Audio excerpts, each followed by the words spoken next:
feel free, right? Because these are just little news points I want to get across to the people at home. Wanted my input on the Strauss to work situation? Yeah. Did you have much to say? Okay. Well, there you go.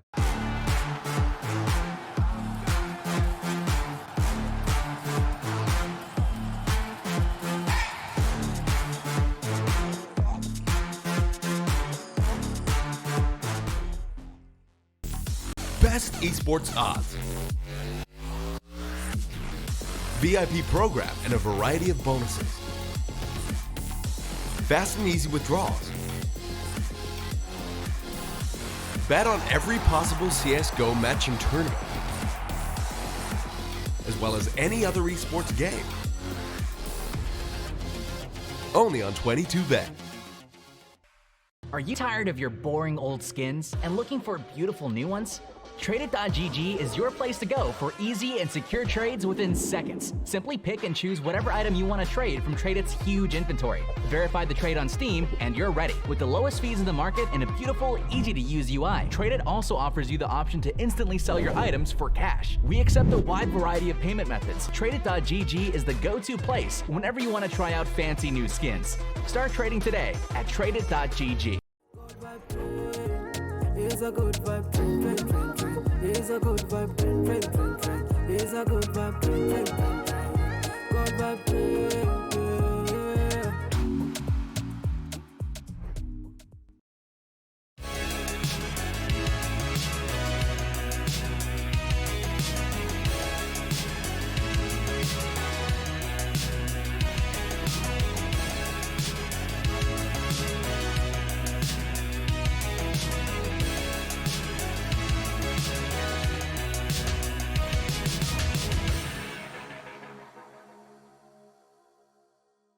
Good morning, good afternoon, and good evening. After this episode, for a lot of you, it will be good night. When HLTV Confirmed ends, you all tuck yourself into bed and you get some lovely rest. But first and foremost, you have to listen to us here at HLTV Confirmed. A bit of a chit-chat about some Counter-Strike. And tonight we've got two banger guests, cadiaN, YEKINDAR standing by. We've got Striker here to help things along, and Prof. Well, he'll be probably lurking around in the chat to keep things civil. Dimitri, he's here as per usual, and Lucas is, well, he's producing the show. There might be a few fires tonight, but we'll find out. Now, before we can get underway, we need to have a bit of a discussion about the sponsors. 22Bet, remember to gamble responsibly. SteelSeries, if you need some periffs, you know where to go. And Tradeit.gg if you're in the marketplace for some new bloody smacking skins. Striker, we've got a bit of a banger today. It feels like you're talking to everybody from Liquid under the sun at the moment. Yeah, the only person I haven't talked to is skullz, I think. Actually, NAV as well now.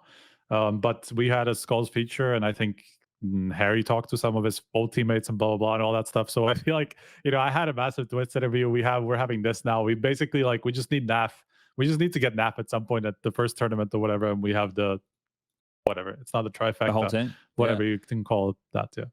Well, probably more than a trifecta. Let's just call it the team experience. We got the media tour. We're wheeling them out. Today we have YEKINDAR and cadiaN joining us. Who should we start with? We'll start with YEKINDAR. YEKINDAR, how you doing, mate? It's been a while since we've had you on the show.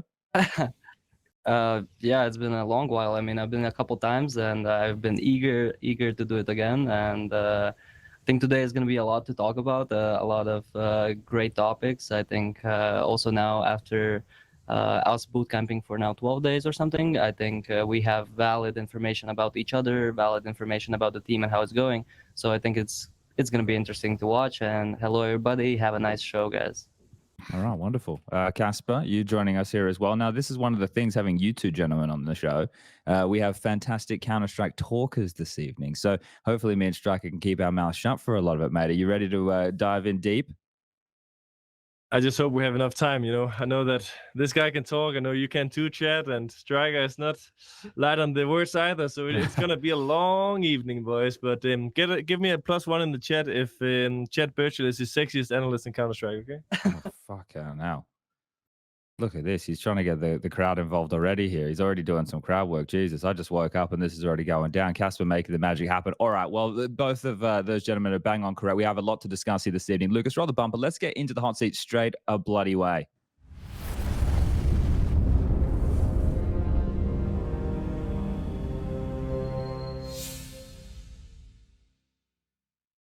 All All right, this has all come together, well, I want to say quite quickly, but everyone knew that the roster was happening for the most part for quite a long period of time. It just took a while for it to get announced, or the ducks in a row. So we're going to kind of pick and choose where we start, and Striker will help me along with the timelines with all these bits and bobs. But I suppose the best point would be, YEKINDAR, with you, with the previous roster, the one that, you know, had a bit of the low lights. In recent times, things not quite working out alongside of OC Patsi and Rainwaker. At what point was the writing on the wall, and it was like, yeah, this shit ain't working. We gotta finish this. Oh, there's Twistzz in the background too. Look at this. So yeah, I mean, we lost quite a lot. I feel like the biggest problem was probably my leadership and lack of actual time where we could meet each other like personally, on a personal level. I think there was this period of time where we had a boot camp before tournaments for like 1.5 weeks, and afterwards it was tournament after tournament after tournament after tournament, and you're just playing, and you're suddenly in this snowball of kind of losing, fixing mistakes, and you're kind of with the results, you're kind of getting a little bit tilted and frustrated, obviously.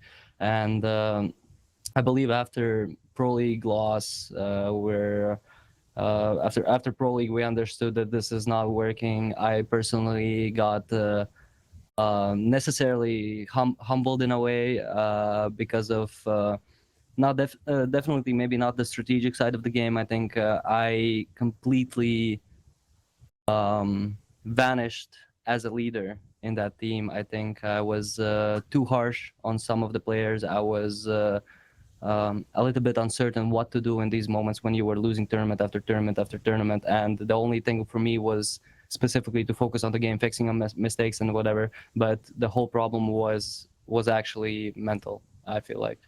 Mm-hmm. Do you feel like you're like kind of your experience or lack of experience, you know, caused you to like focus too much on all the mistakes? You know, I feel like that's like what a lot of like early leaders do, where they focus, like they have to outline every single mistake, you know, and then obviously, you know, that affects everybody's mental, and you know that kind of causes the whole team to spiral. You know, is that the case?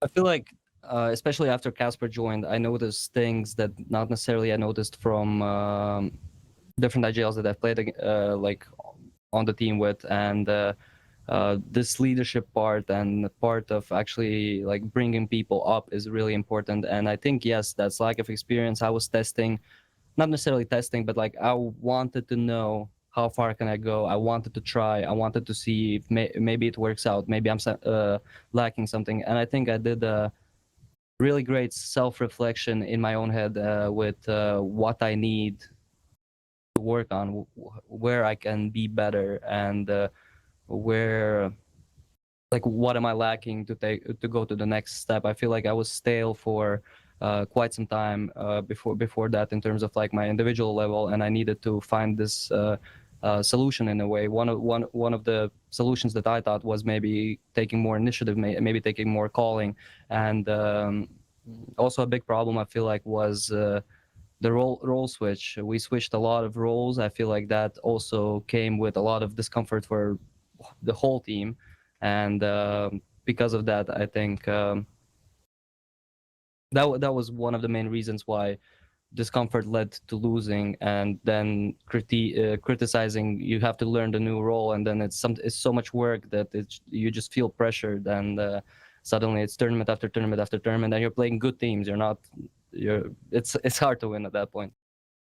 I want to latch onto the mental conversation that you brought there, because one of the things that I noticed with you, especially getting to talk to you a lot and doing interviews with you across the course of the last couple of years, in the early stages, you were more than happy to be, well, what I would say would be you, right? Quite a confident person. You would say it as it was. You would express yourself openly, and then sometimes that would go into the media and get misconstrued. Sorry, I got to work on my words.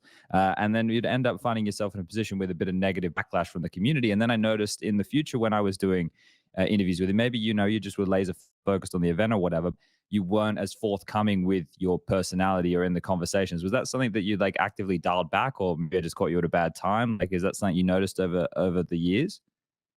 I feel like a lot of backlash came from taking out of context. A lot of the interviews I've been expressing in detailed ways on specific topics, and then headlines come out with like a sentence from that topic, right? And everybody thinks like I'm a asshole, right, or whatever. But of course, you notice that people don't like to hear some of the things, and you're like, okay, I'm just not gonna say that in a way, you know. And but also I feel like I kind of grew in terms of my own personality, and grew in terms of like these little things that sometimes you can put in banter. I feel like most of the time now I kind of skip that part, because I understand all the everybody around are professionals, and this banter is not the thing that kind of improves your relationship with other players, improves your relationship with the team or media. And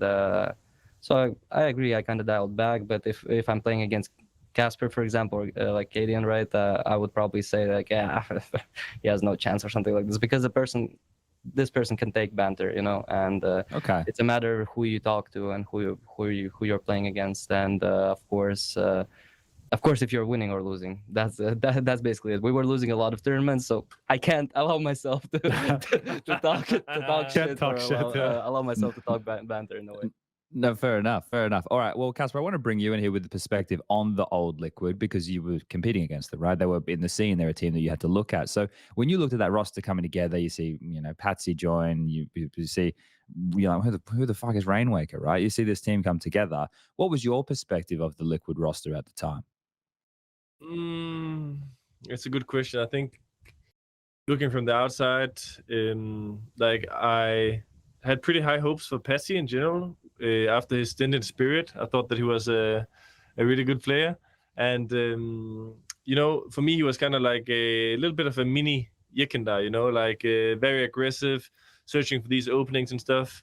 And this is maybe a bit of what Merrick is talking about like the role clash, having to switch roles, because usually speaking, there's not often room for both, you know, like you need to have some kind of a tactical approach to this kind of aggression on the map. And obviously there's going to be loopholes in the defenses, but when you have two intuition players who are searching it that much as Patsi and YEKINDAR, it's sometimes going to be too much.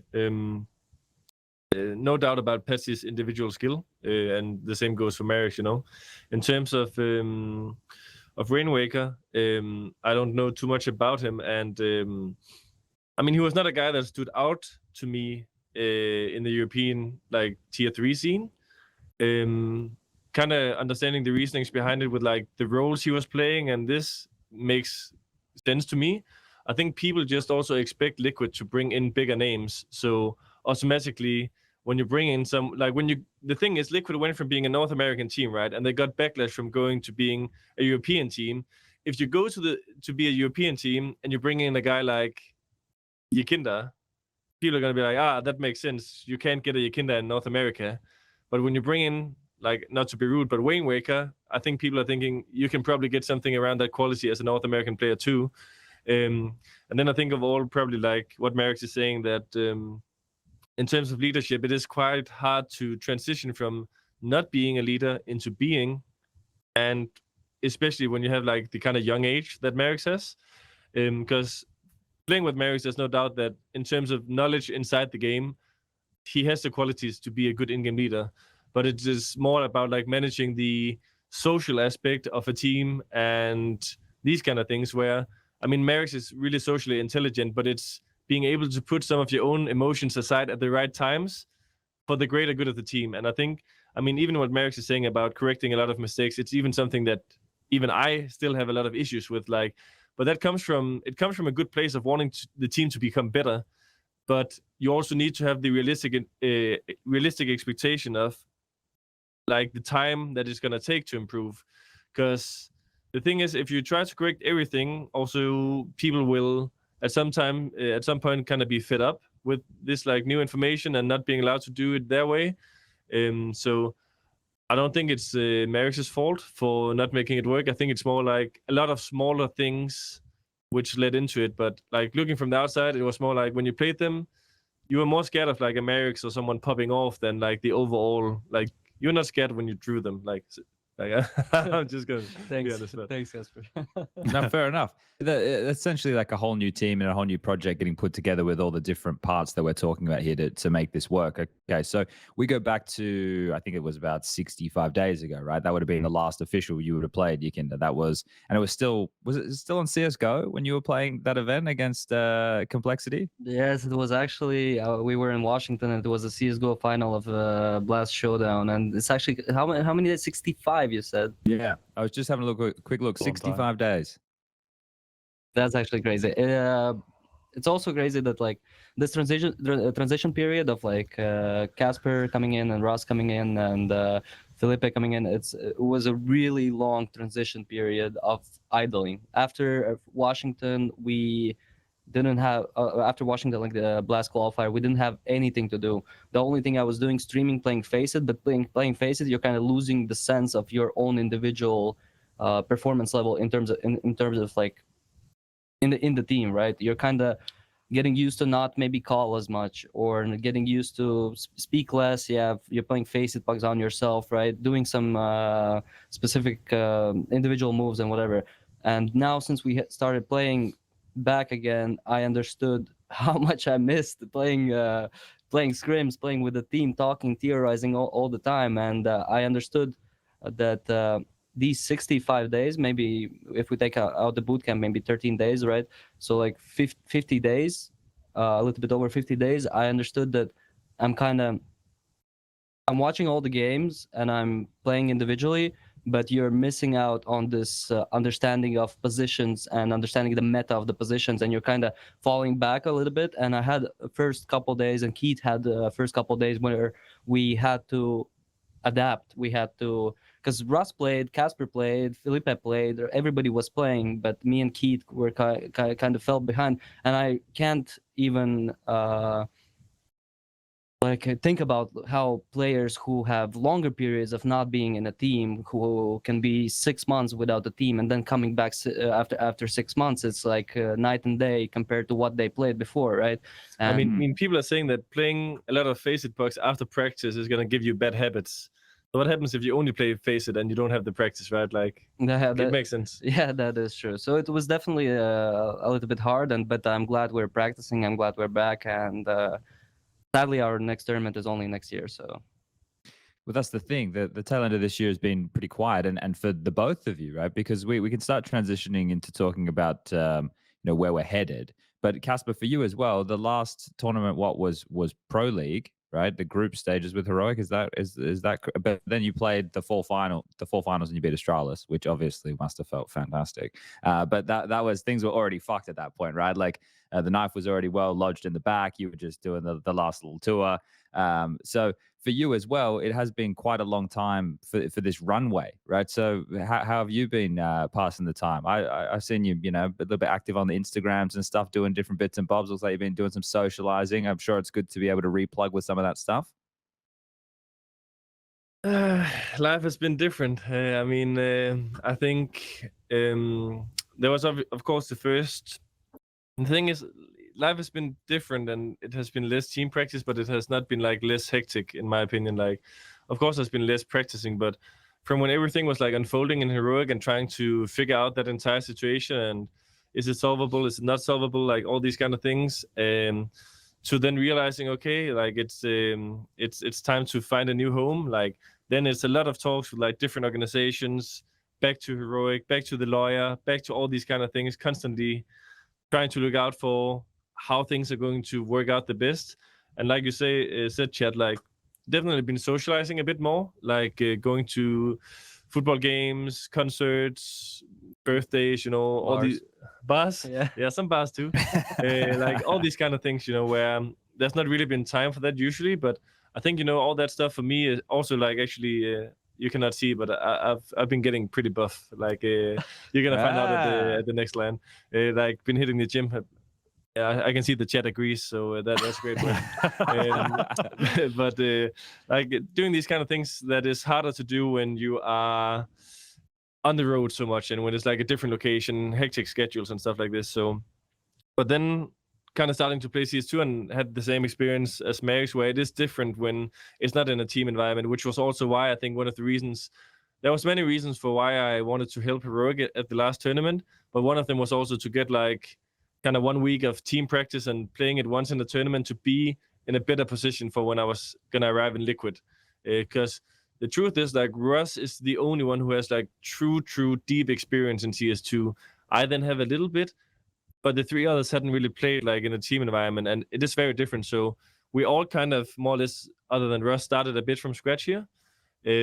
But yeah, life has been different, you know. Like, I'm also not gonna lie, like, we're probably talking a bit about it later with how the entire roster was assembled, but the first time coming to the Liquid facility and doing the announcement video and pulling on the Liquid jersey, like, I'm not gonna lie, it was kind of a weird feeling.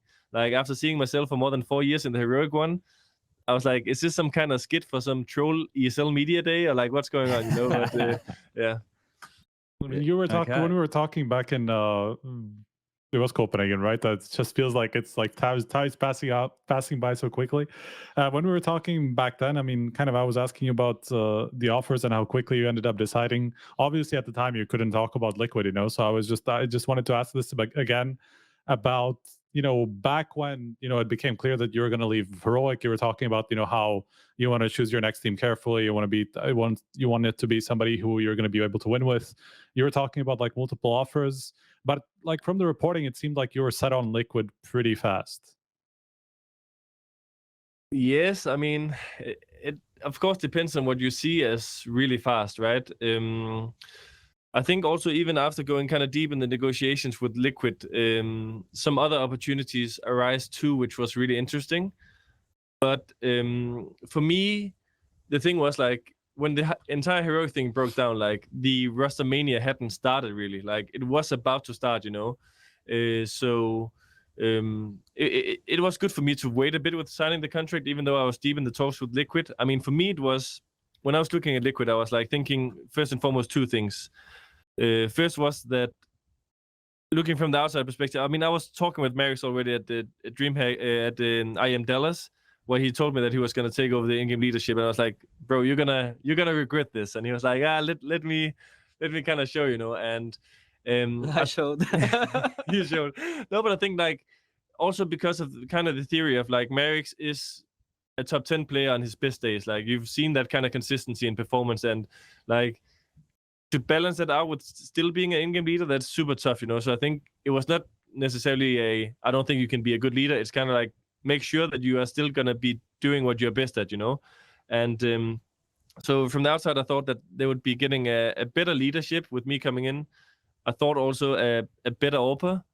And then for me, it was like, I was very interested in the project, but when things kind of started happening in the scene and there was the possibility of signing Twistzz too, that was when I was like, okay, if you can get Twistzz and I have Nev and YEKINDAR, I know this is going to be a freaking banger roster, boys. Like, I knew that was going to be a banger, you know. Like, I was already very interested because of Keith and Marix, but when Russ was in a possibility, I was like, if you have those 4, it goes from being a good 3-man core where we have to find the last 2 pieces to finding the last piece. So, and I mean, I don't want to touch too much upon like kind of the other offers from other teams, because it might influence who is there or who went there and stuff like this.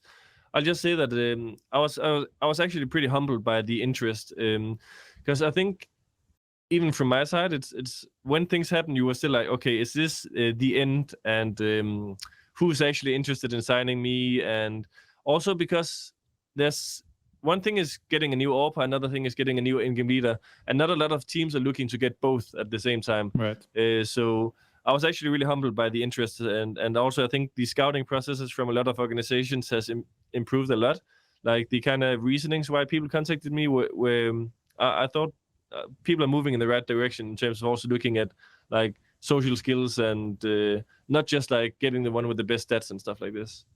Was there somebody crazy that you would have replaced in terms of like, you know, if they had to get rid of an AWPer or something?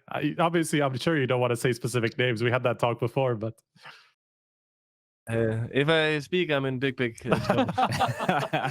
okay. Yeah, That's fair curious. enough. Fair. Look, I wanna kind of jump into the Liquid side of things now, YEKINDAR, because obviously the things fall apart. You know that the roster that you had wasn't working, and you're looking to make some changes. Where does that start? Do you, Steve, NAF, get in the war room? You all look at each other and go, "Fuck, we need a new team." Like, is it old school? You're on Steam messages in between games, going, "Man, this guy's fucking shit. We got to replace this guy." You know, how's the process kind of kicking off? Because I don't imagine it was like it was 15 years ago.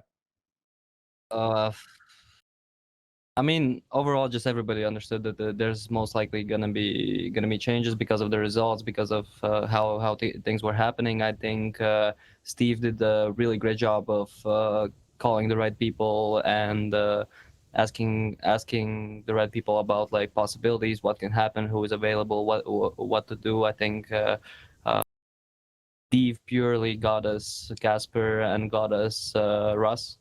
Wilton, like Zeus, was instantly on the radar from day one of looking for changes. But of course, we needed to understand like what is the roster gonna be, and like when we already understood that, hey, Casper is a great piece that he would want to come, and like one of Wilton was in from the very start. Zeus was in. Casper was like 70%, and Russ was like, you never knew what's gonna happen. He's playing Sydney. He's winning Sydney. You're like, okay, he's winning Sydney. He's winning the next tournament online, like Thunderpick or whatever. And you're like thinking, okay, I will understand if this goes like in a different direction. And I think Russ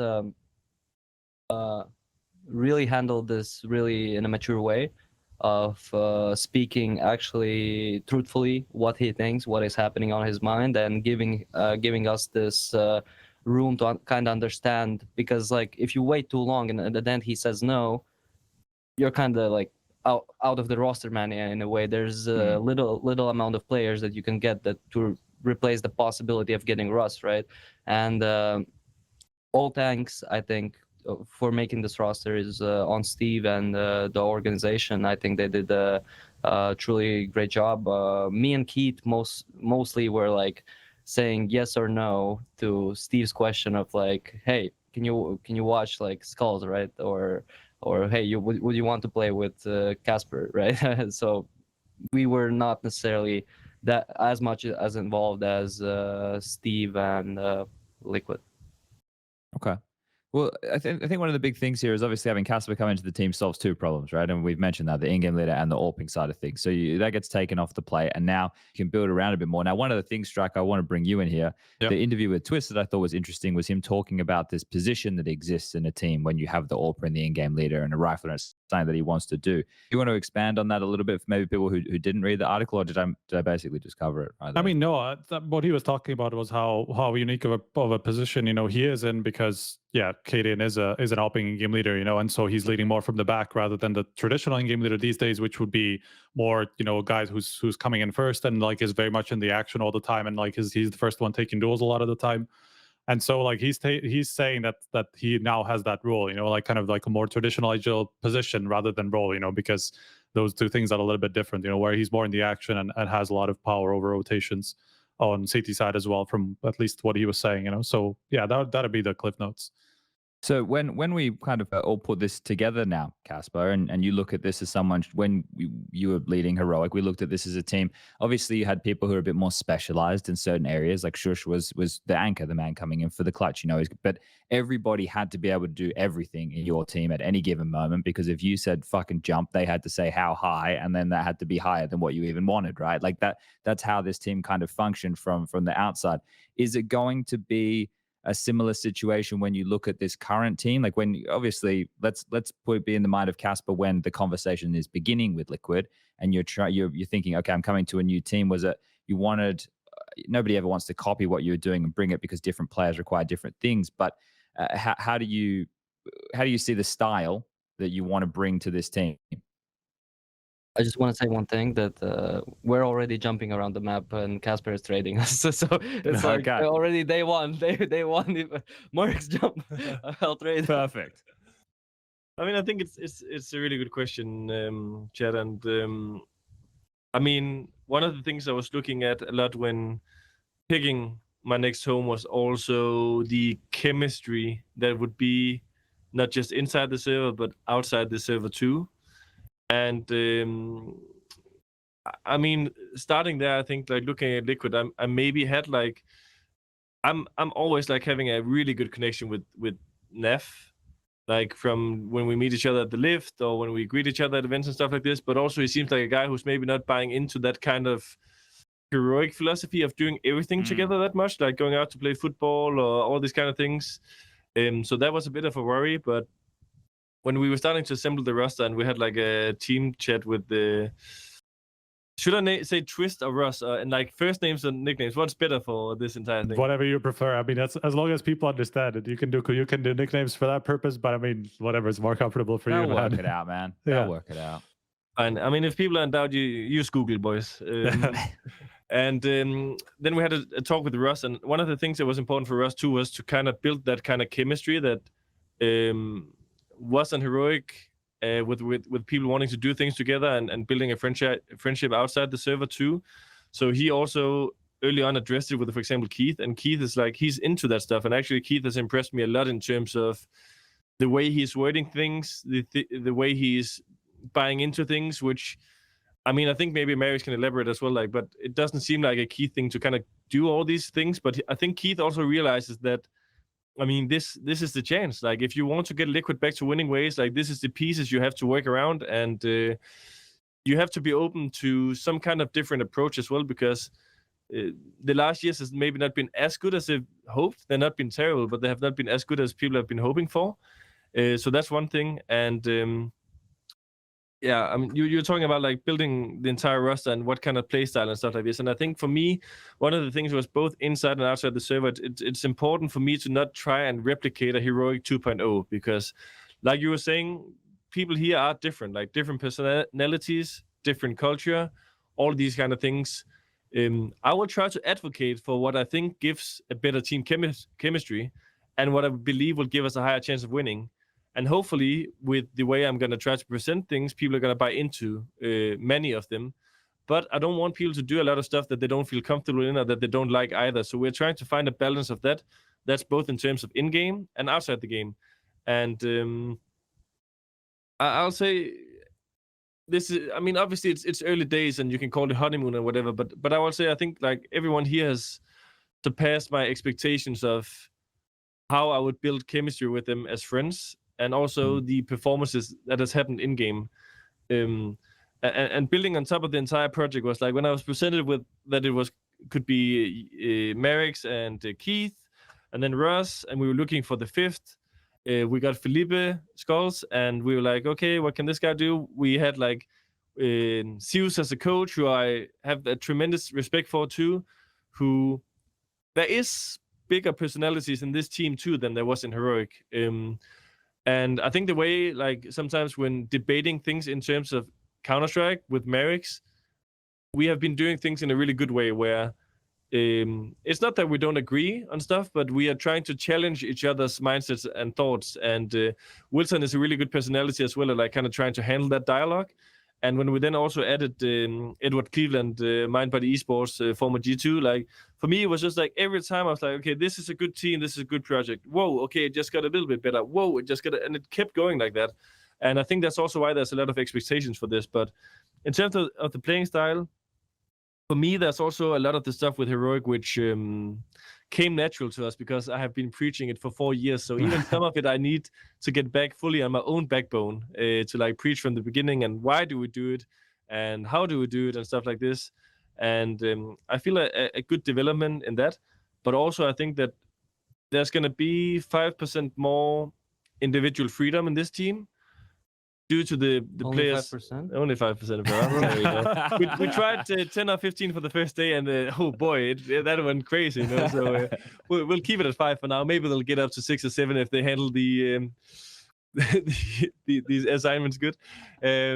So I mean, because like I think when you're talking about like passive and aggressive balance, and like I'm rambling a bit, but that's fine. But like skullz and NAV is kind of passive players overall, I would say. And YEKINDAR is obviously very, very aggressive, and Twistzz is medium but wants to be more aggressive, and I think it's important to have that kind of balance as well. And I'm like also like sometimes a bit crazy and sometimes very passive, right? So I think the balance in the team is good, and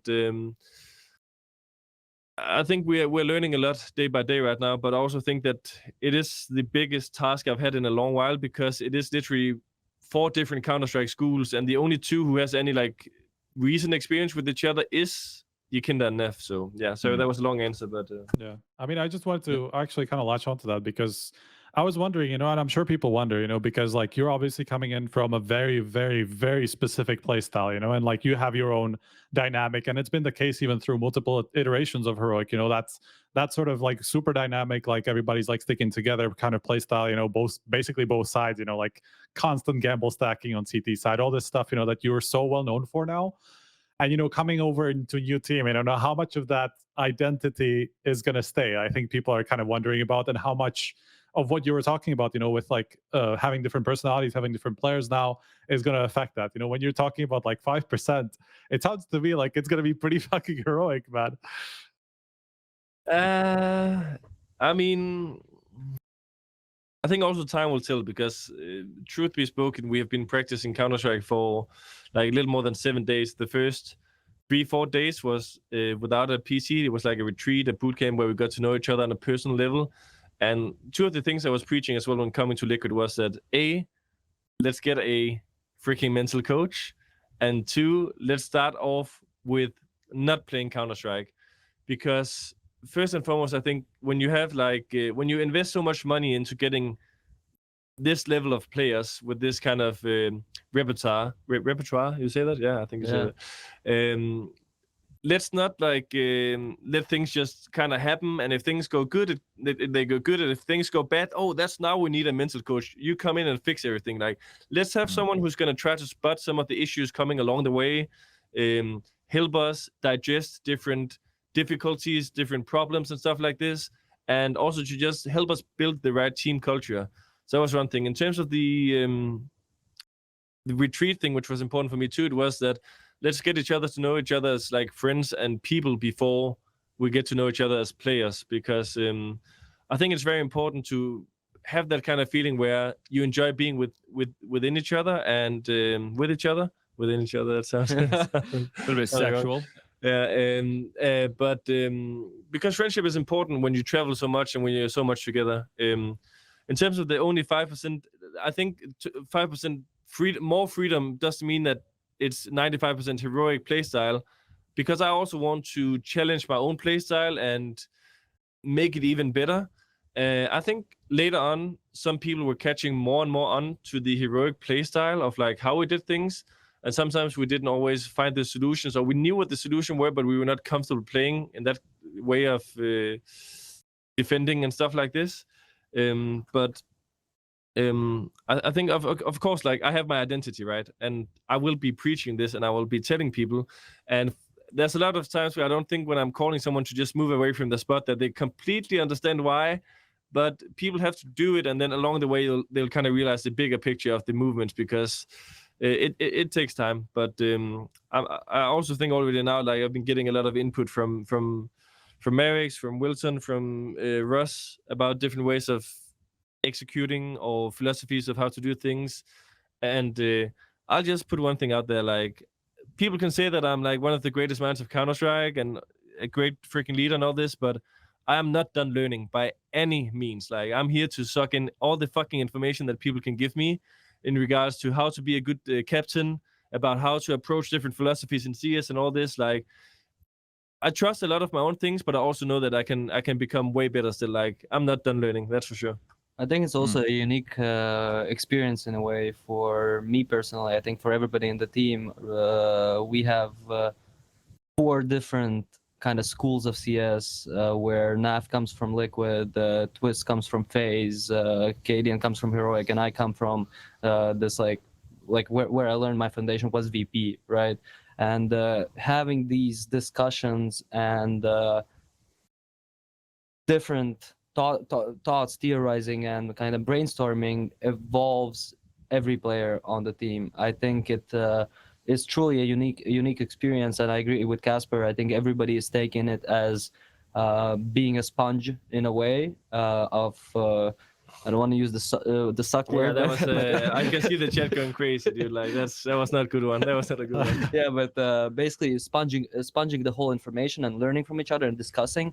And I feel like we're gonna find this balance of kind of play styles and philosophies. I think Casper has been doing a great job of understanding different ideas from the teams and taking different, not necessarily criticism, but kind of advice in a way, and at the same time giving advice to other players. I think this whole situation is just unique, and also taking on Keith, right, where you talked about NAV, about how he kind of adapted to this whole situation of like being together, being this friendship group, doing things together. I've been playing with Keith for 1.5 years, and the actual adaptation and this curve of willingness to actually work in terms of like friendship part of things, I think he has grown a lot, and I think he understands this opportunity. I think he understands that also the people on this team are, he knew Russ for a real long time, has been really good friends with him, and he, as you said, you talked to Keith a lot. I think he is actually in an environment that he truly enjoys as a person. And also I think it's would be good to touch on Felipe's adaptation in terms of skullz adaptation in terms of how he came to the team. This guy is a hidden gem, boys, I'm telling you. Okay.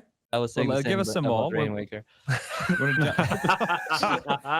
there was a similar article as well. I just wanted to kind of, I personally think that Retreat helped everybody in this team, this 3-4 days of not playing CS and learning about each other. But the most, I feel like it was with skullz, because he's coming to a team where there's cadiaN, NAV, Twistzz, big names, right? And it would be understandable that he would maybe not feel in his own space in a way, but this retreat helped him to kind of open up and be himself. And I think he's been really doing a great job about criticism and sponging up this information, but at the same time kind of showing his way of how he would want to play. And having this dialogue, I think, is really important in terms of like player captain scenarios. Just 1 second before you go on, like I just want to say about skullz as well, that mechanically he is quite a bit better than I thought. Mentally speaking, like in terms of taking criticism, and one of the first things Wilson said, our coach Shoes, was that jump along. Like when people try to learn new things, when they do things, jump along and try and take in all the information and use it, you know. And he's been a very yes man, you know, like whether it was jumping in the cold ocean or going to the sauna or going to the gym or going here or theorizing late nights, he's there and he's willing to learn. And for me, that's one of the most important parts of like a young player, is that kind of mindset of wanting to become better and wanting to listen, and yet still having those moments where you say, hey, but this is how I like to do things, you know. And he's impressed me a lot, you know. He's a great guy. He's really a great guy.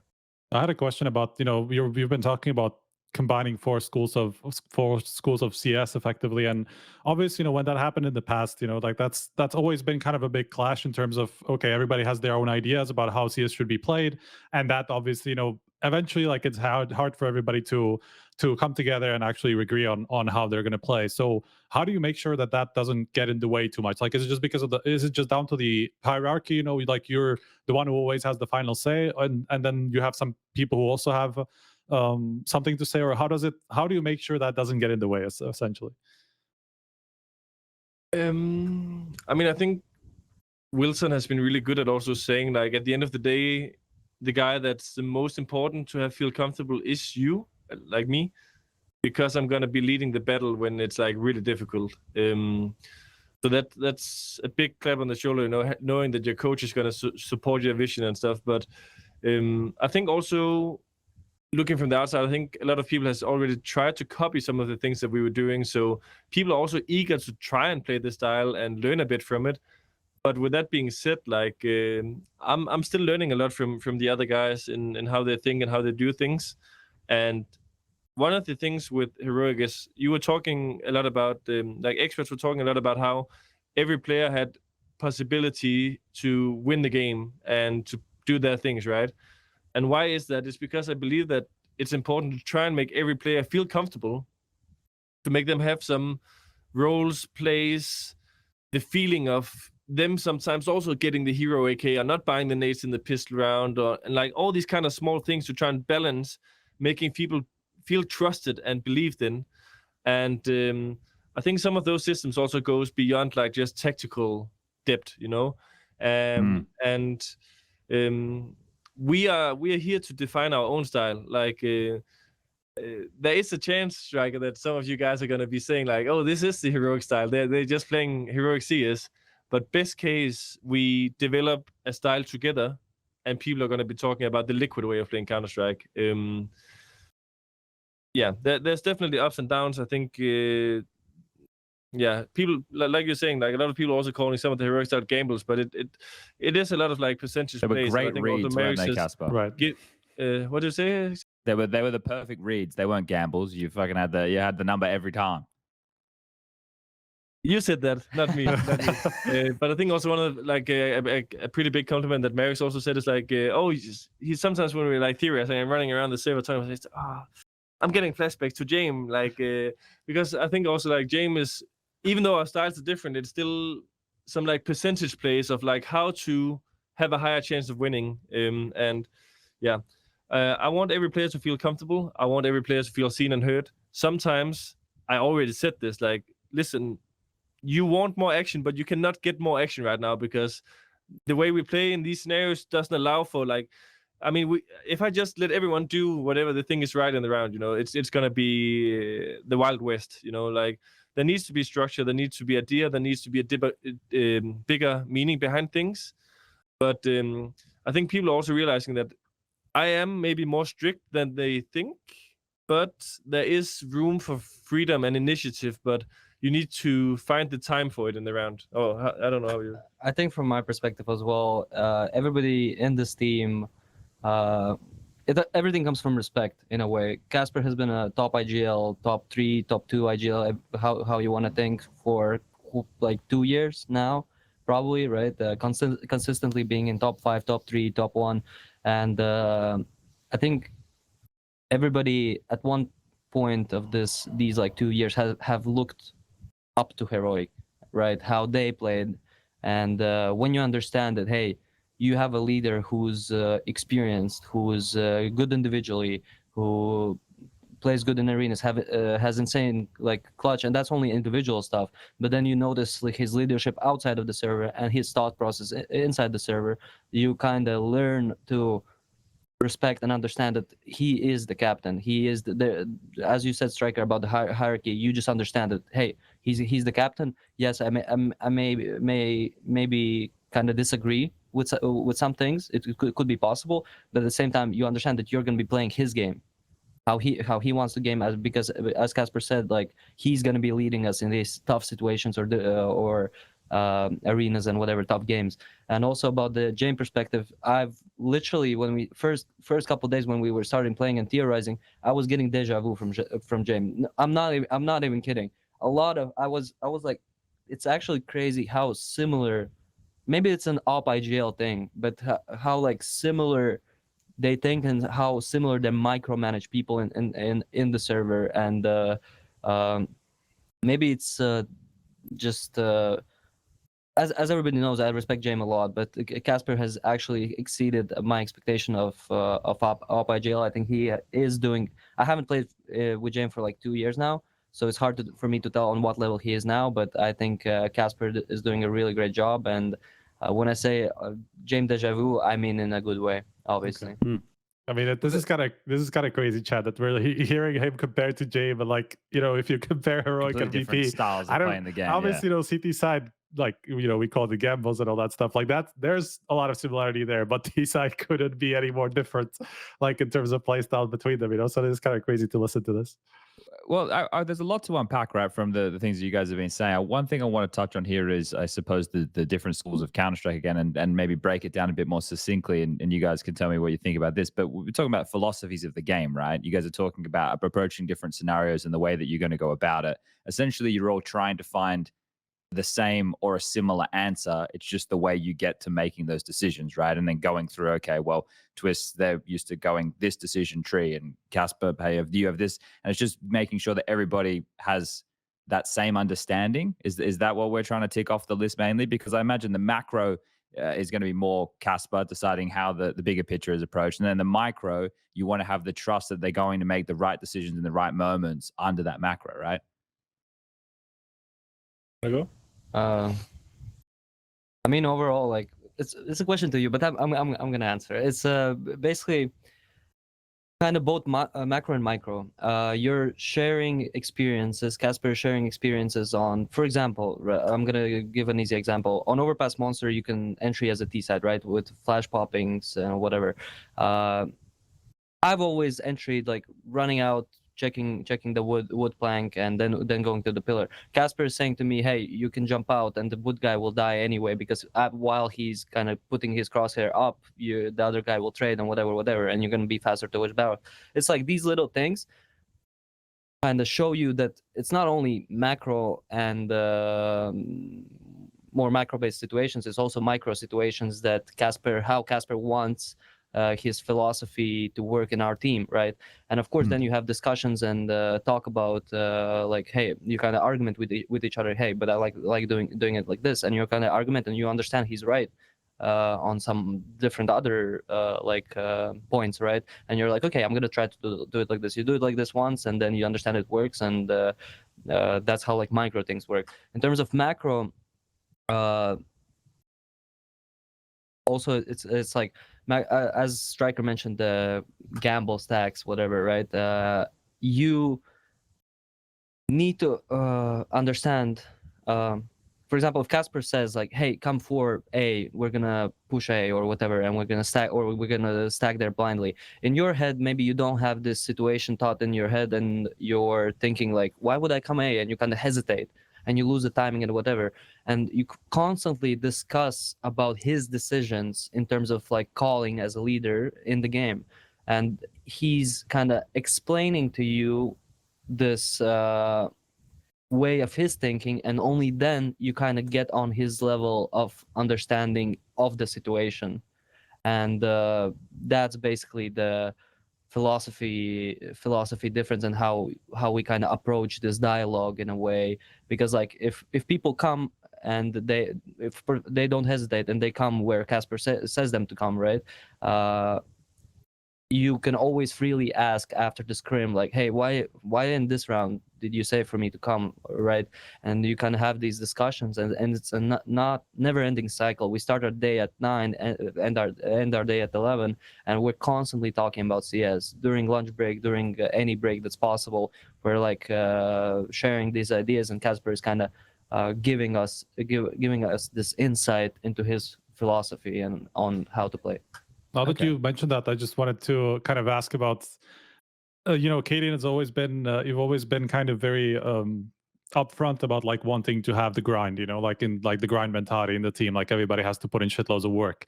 I mean, from what YEKINDAR is saying, like you guys are putting in some crazy hours.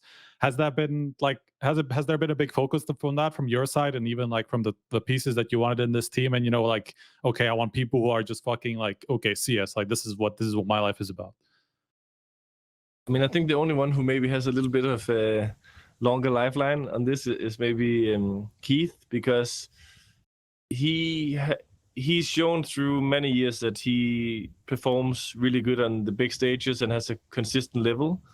And he's one of those where I will push him to play more, but I won't push him to do exactly the same that maybe me, Merrick, and Russ and Felipe will do. I think for me, it's very important to have that kind of feeling when entering tournaments and stuff, that you gave everything you can to have the best chance of winning. And I'll say in terms of grinding, like actually so far, it's been what Marix has been saying, but also we have been going to the gym a lot, for example, with the big boy Russ leading us down there.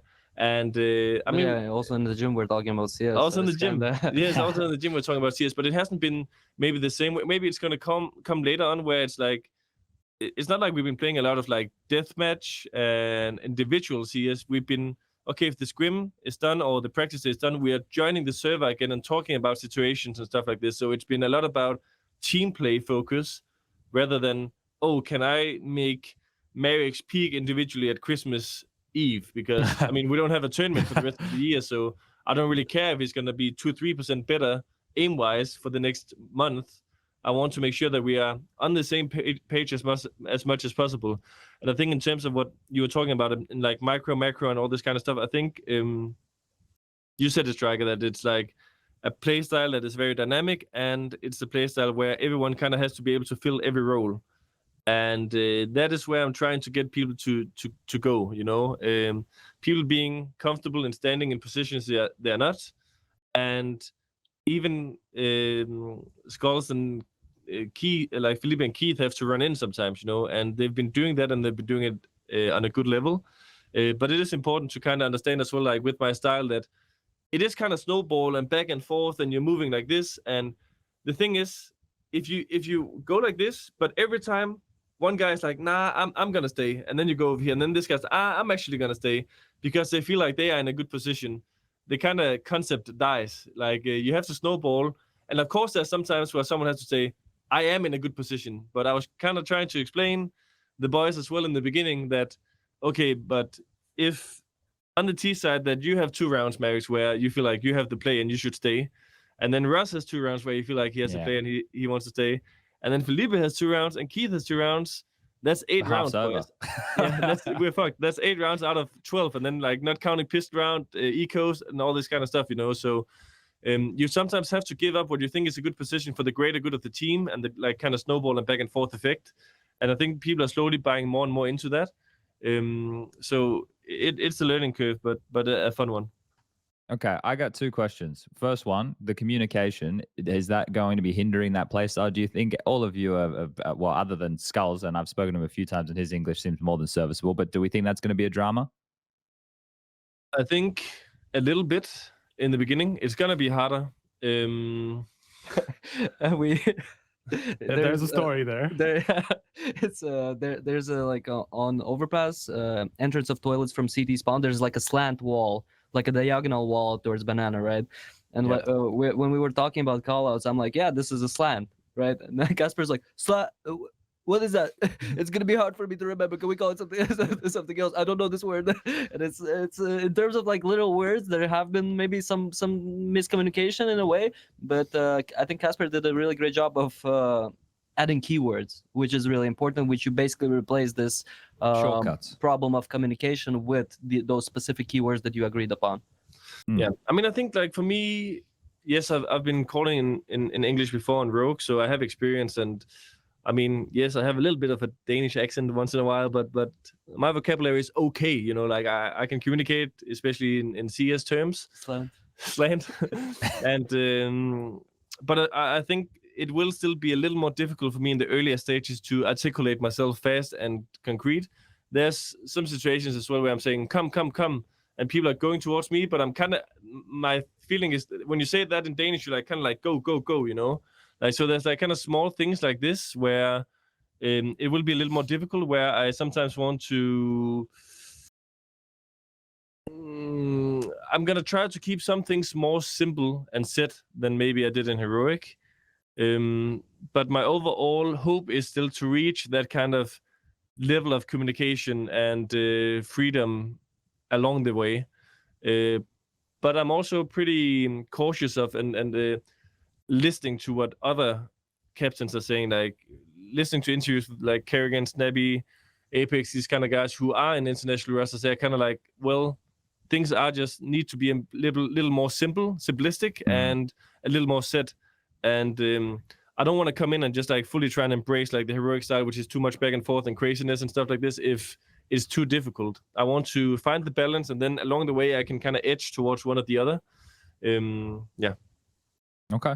And the other question I had is, who's going to be the second AWPer? Is it going to be Russ? We had a discussion about this yesterday, and all I can say is 3 guys currently think they might be the secondary AWPer. Okay, NAV, YEKINDAR, and Russ. There we go. Yeah, exactly. Yep. Merrick's putting himself in there. Just you did some good shots once in a while, and I think Russ wants to kind of at least have that freedom, but I think also maybe Keith is playing more positions where it makes sense for him to pick it up as a secondary guy. Merrick's, that's going to be a wild one. I mean, then it has to be... this is not to bring high hopes or something, because we also had bad scrims where we lost and we didn't do good. But we had an 11-0 CT half on Mirage today, and I said, guys, when you can give me an 11-0, you're all allowed to buy an AWP in the 5th round. And we did. Of course, we lost that one, but that is what it is.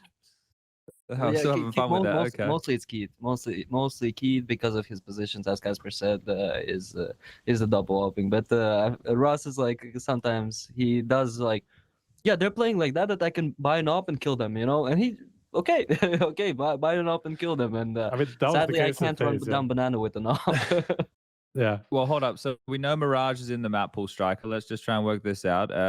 What are we banning? What are we banning over there, boys? What aren't we playing? Because that's the story as well. So we were playing Ancient, and you know, kind of heroic philosophy as well, with some kind, a little bit of like shaky, crazy buys.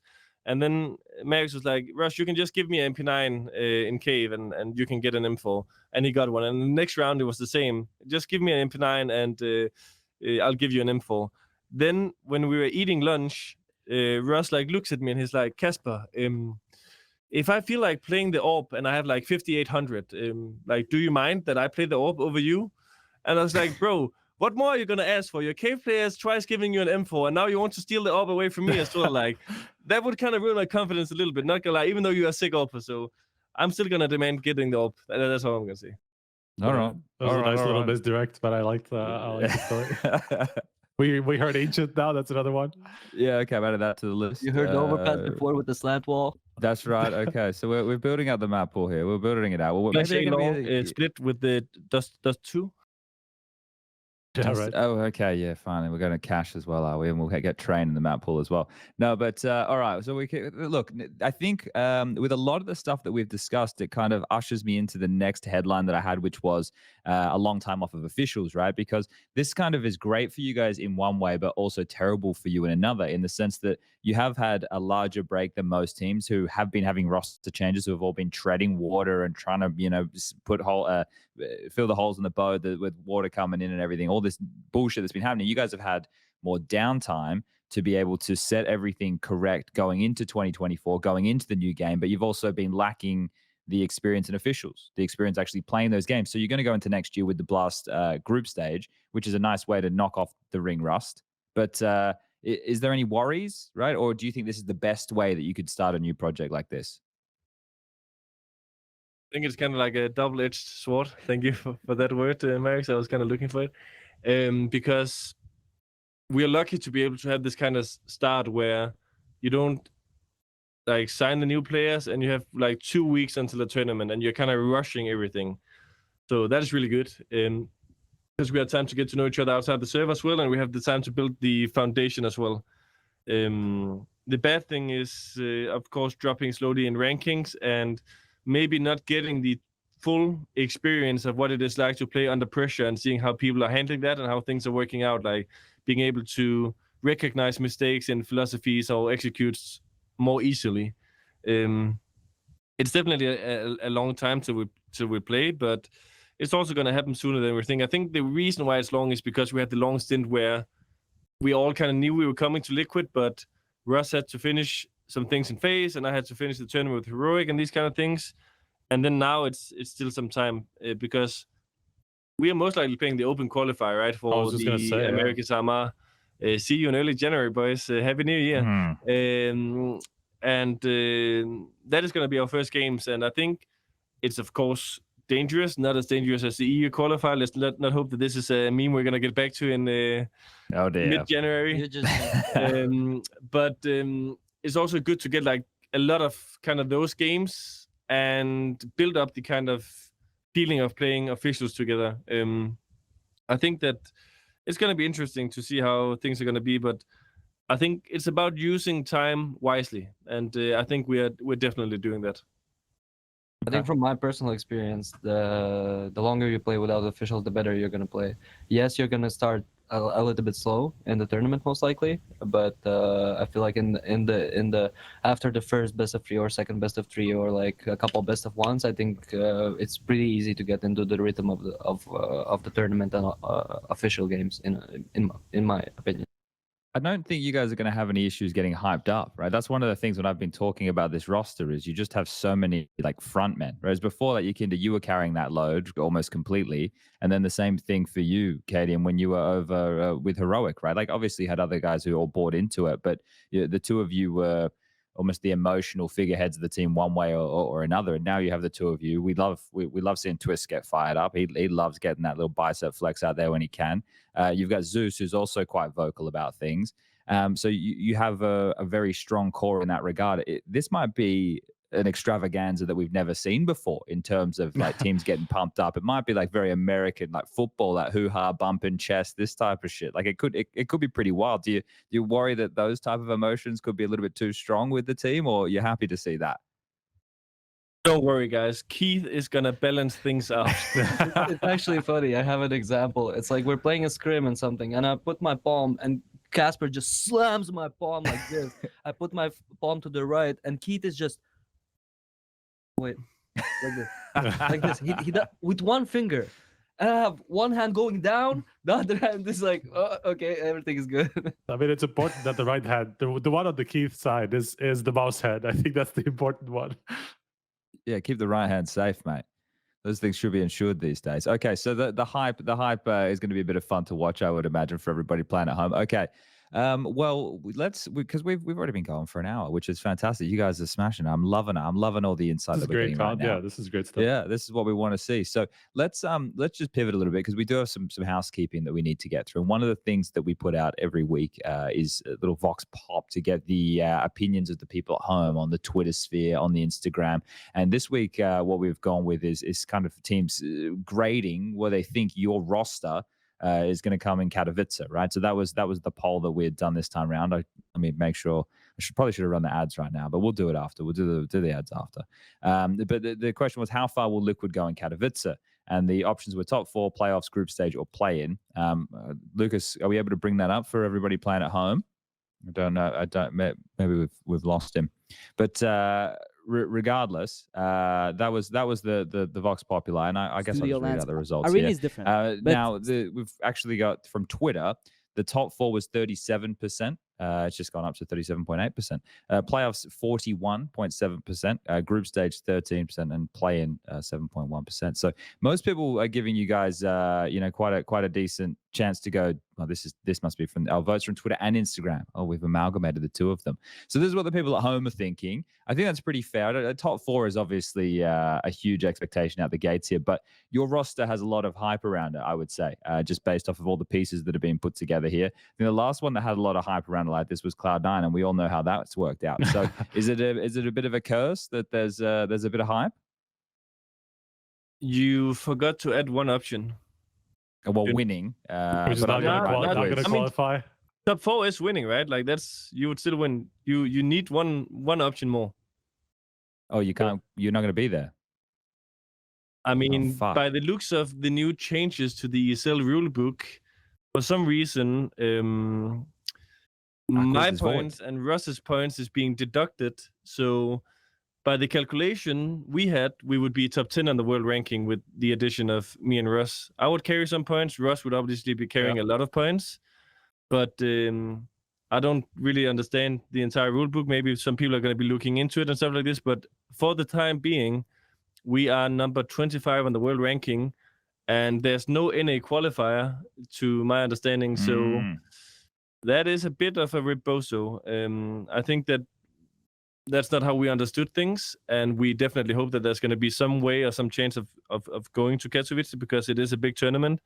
And I mean, HLTV viewers, obviously very educated viewers, and when 80% think we're going to make playoffs, we should have the chance.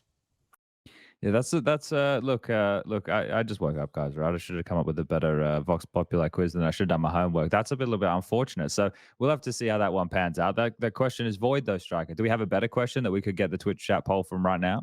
I mean, I was just going to do one like when we were asking about the questions, I was going to do something like, just general expectations of the roster, which would have been like consistent title contenders or like deep runs, like heroic-esque, or hit or miss or something like that. Like that sort of like what's the community perspective of this team in general, not just like first well, it's tournament. Obviously quite high, right? Yeah, I would say so, yeah. But I think right now the way that I've been framing the end of this year is quite like frazzled from everybody, right? It's a new game, new title that we're migrating across to. A lot of teams making changes. Everything's very up and down. That's the other good thing that you guys get as I go on a tangent is you get to kind of see the CS2 meta evolve. Right, you kind of get to see what are the best things that everybody else is doing while you guys are cooking in the kitchen. That has to actually be quite nice because you get to go in. The only information teams will have on you next year will be the practice they played against you. Yeah, that is true. But also, I think the game is developing in a quick pace.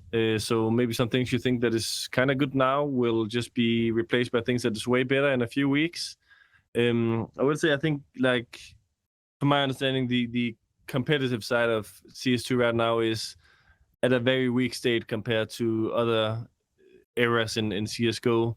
I mean, you have G2 who just replaced a very stable player in JKS, and Nico was maybe or maybe not leaving. You have Navi without Simple. You have Heroic being completely disbanded. You have FaZe who just lost a very important piece. MOUZ who changed Frozen. I mean, that's just, for me, that's like, the scene has never been more chaotic. And then there's, of course, like some very promising talent showing, like donk, like he's absolutely mind-blowing. And there's some teams who've shown this kind of early consistency, VP maybe and Spirit and stuff like this. But I think there's a lot of the big names who hasn't maybe delivered, or who is in like a kind of rebuilding phase or finding themselves phase where things are a bit chaotic. So I think the teams and the level of play will be way more polished towards the first major. Right now, it is still a bit wild out there. Okay. Well, I was just quickly flicking through some of our community questions, but a lot of the stuff is things that we've gone over. For example, one of the questions here from Fear TV says how cadiaN thinks he can bring the team together, knowing that every single one of them has extremely different cultures. Well, you covered that, right? The fact that you guys spend that time together in the beginning, working on the friend side of things, working on the personal side of things. So we've covered quite a few of these questions that people have been throwing in. I mean, one thing that I was kind of thinking through, I didn't want to bring it up like in the middle of that discussion where we were talking about like a lot about philosophies, because it's kind of like backtracking to the early part of the discussion about the rebuild.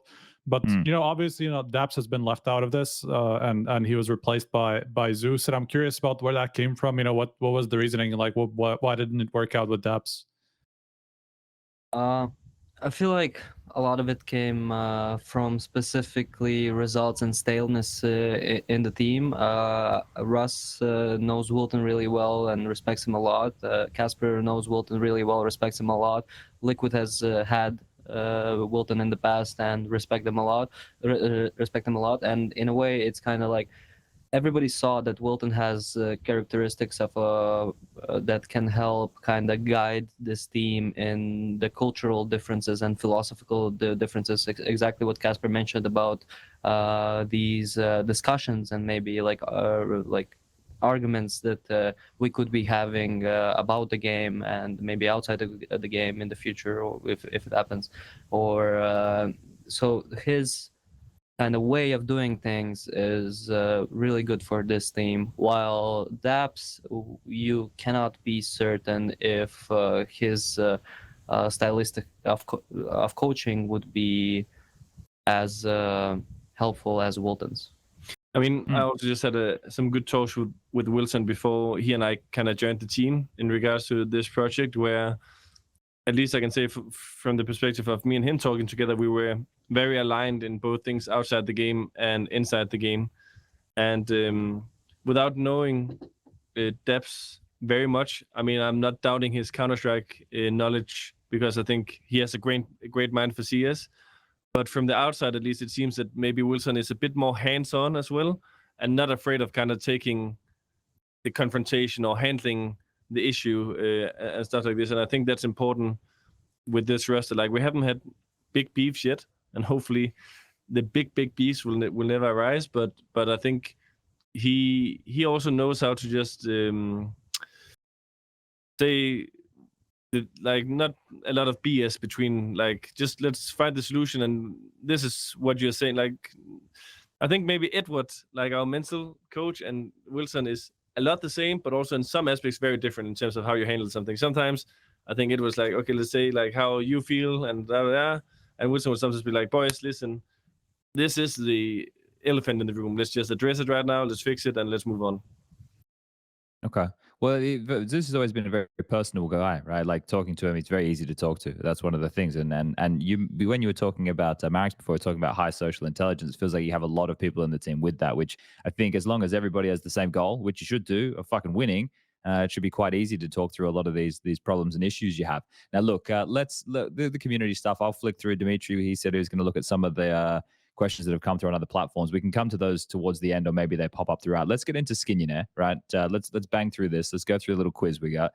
You gentlemen can win somebody in chat a $50 voucher to use at trader.gg. So, Lucas, we're ready and raring to go with that. We are. Look at that. He's bang on it straight away. All right, guys. So we got 5 questions this evening. You guys know how this works. There's a couple that are specifically for each of you, right, to answer about the other person. But most of them, I think, you can do this together. All right, are we ready and raring to go? You guys, you know what we're getting up to here? Yeah. We feel ready, yeah. Oh, good. I'm glad, because this is the most intense part of the show here. All right, trader.gg brings you Who Wants to Be a Skinionaire with cadiaN and YEKINDAR. Question number 1. Who won the last time you two faced off? Was it Heroic, was it Liquid, or have you never played against each other? Heroic. Yeah, I think I can also answer that with ease. So yeah, that's fine. Let's move on. Paris Major. All right. What have you measured? Did you go back? Did you go through it? Did you check? Were you like, okay, this is what we played. This is what the stat line was looking like, or is it just you remember? I mean, I think that's the great part. Like, Russ can take all his titles and he can bring me down, but you can also look at the past Heroic Phase matchups. For Keith and Marius, you can look at the past Heroic matchups as well. And for Felipe, he's talking about that one time we played them in a scrim or something. I don't know what he was doing for that time, but good luck, have fun. Oh, shit. Okay. Well, for people who might be interested at home, you guys played at the Blast Premier Fall Finals in 2022. That was the last time you guys played against each other. So that's a long time ago. And when did you say? Blast Premier Fall Final 2022. No, we played each other at the Paris Major as well. Oh, fuck. I must have missed that one. I was flicking through it today. All right. Well, yeah. Hey, look. Yeah. But you guys won NAVI or something, and then we played you in, I think, the 2-1 game or 2-0. I don't know, like a third map. We won Ancient or something. It was very hectic. You don't remember? I should be able to bring this up quickly. Liquid versus Heroic. Blast. Paris. Major. Bang. Enter. Yeah, no, well, it turns out Casper's correct. And he's also correct. It was 2-1 again, though. It was Inferno, Mirage, and Ancient. 16-11, 16-11, 16-12. Pretty decently close series. You know, not that's when Elysian Nitro is still on the team. Pretty close series. All right. Well, Heroic got the win. All right. 1 from 1. Let's move into question number 2. Question for cadiaN. YEKINDAR was part of Pro 100. Which prolific Ukrainian player owned said org? Was it Markelov, Zeus, or Edward? I played in Nordic Pro 100. Yes. Who was the owner? This is when you played the Kibanja Luka tournament, right? Yes.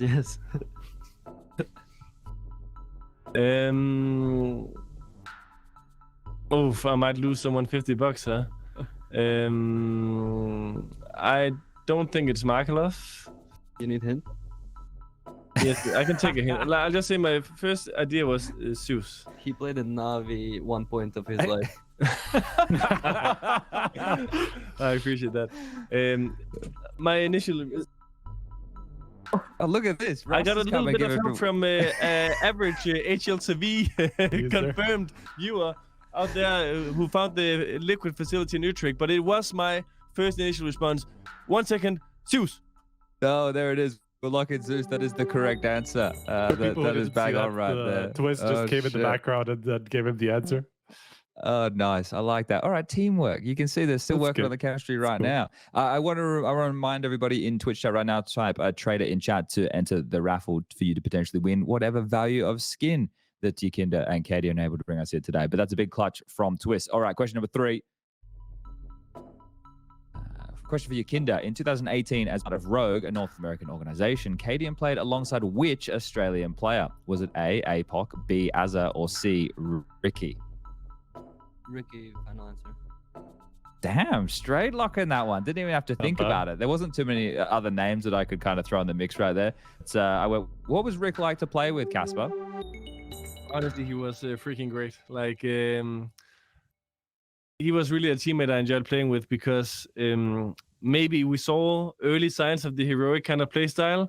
He was a guy who was not afraid of making things a little bit wild or challenging the concepts of CS and stuff like this. I have like a freaking hilarious story about Ricky too. There's time where we were playing the Face It London Major or the Armar qualifier, which had some broken format, by the way, where we had to play complexity 3 times at the same Armar.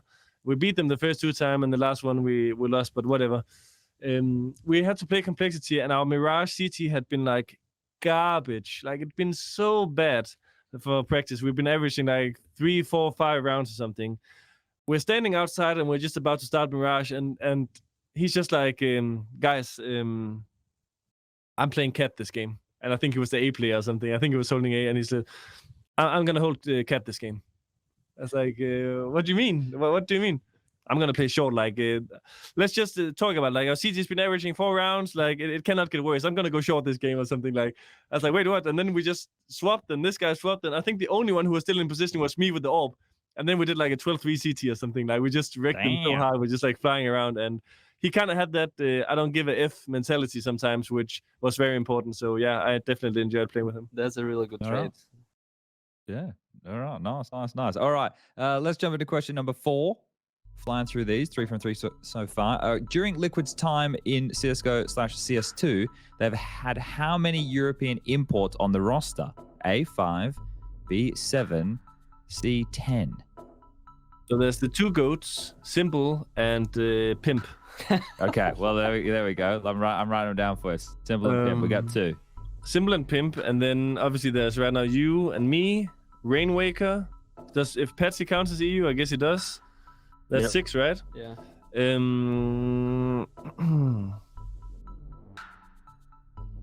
Is that it, or There's no 6 option, or is it? No, it's 5. What is it? 4, 5, 7, No, 5, 7. 5, okay, 7. I think it's 7. it should be 7 then, yeah. Who are we missing though? Wait, Just but it depends if Patsi counts as a European import. That's, Yeah, can we yeah, actually- sure. I'm counting him as European.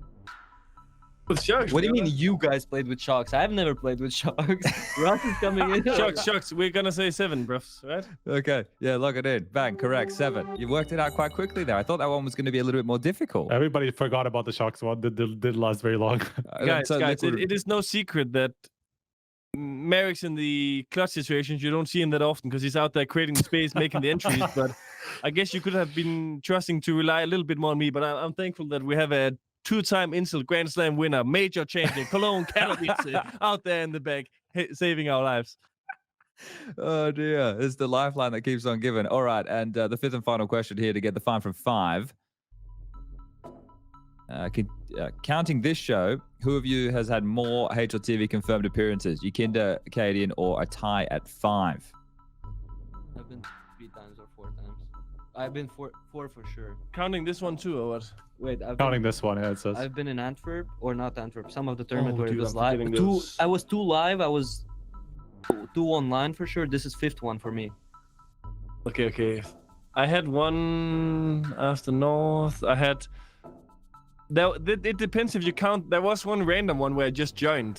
You remember in the middle of Oh like, yeah, it was about the hooded stuff. Wasn't it? yes, that's 2. Then Antwerp, yes. Did I do one more live? I think maybe I did. I did the I wanna let award the show. record Does that show I one didn't count? write Is that this question. confirmed or not? I don't think the award show No, counts, no. no. 10 seconds. You'd say something. I don't know. I think I've been more. I'm 5 for yeah, sure. yeah. Do you remember? You sure you don't remember? You have to say 3, you. 2, You say you. 1. Okay, there you go. I locked it in. I locked it in. I heard it come and I Good locked job. in YEKINDAR, and the correct answer is YEKINDAR. That's Dimitri. He changed that one right there up on us, which is good. I don't think mine was very strong for that question, so he's done well. But you guys get 5 from 5. Congratulations. The confetti comes falling down. The lights are flashing. Twistzz, he's going to get his trophy. Not only a 2-time Intel Grand Slam champ, but also helping out with, winning Skinionaire. So that's the $50 to one lucky user in chat. Lucas will be drawing that any moment. But congratulations, you guys. You smashed it. You nailed it. We went through that quite quickly. The winner is Fishyay. Fisheyyy. Fishyay. Congratulations, Fishyay. Woo! Our people will reach out to your people, and we'll get you that voucher sorted for trader.gg. Thank you, everybody, for participating. And you know what? I think right now is the perfect time for us to go to an ad break. So we'll be right back. It's a good vibe, it's a good vibe, it's a good vibe, good vibe.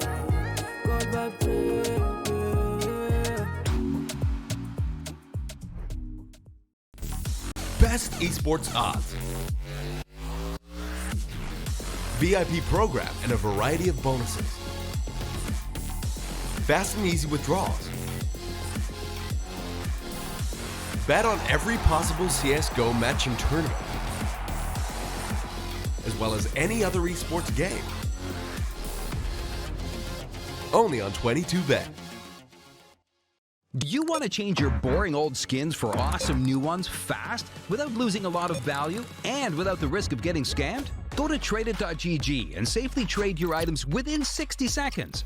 Just select which items you want to trade from your inventory and choose whatever skin you want from Tradeit's inventory. Click Trade, verify the trade on Steam, and you're good to go. With the biggest inventory available for the lowest trading fees on the market, tradeit.gg is your go-to whenever you want to play with new skins.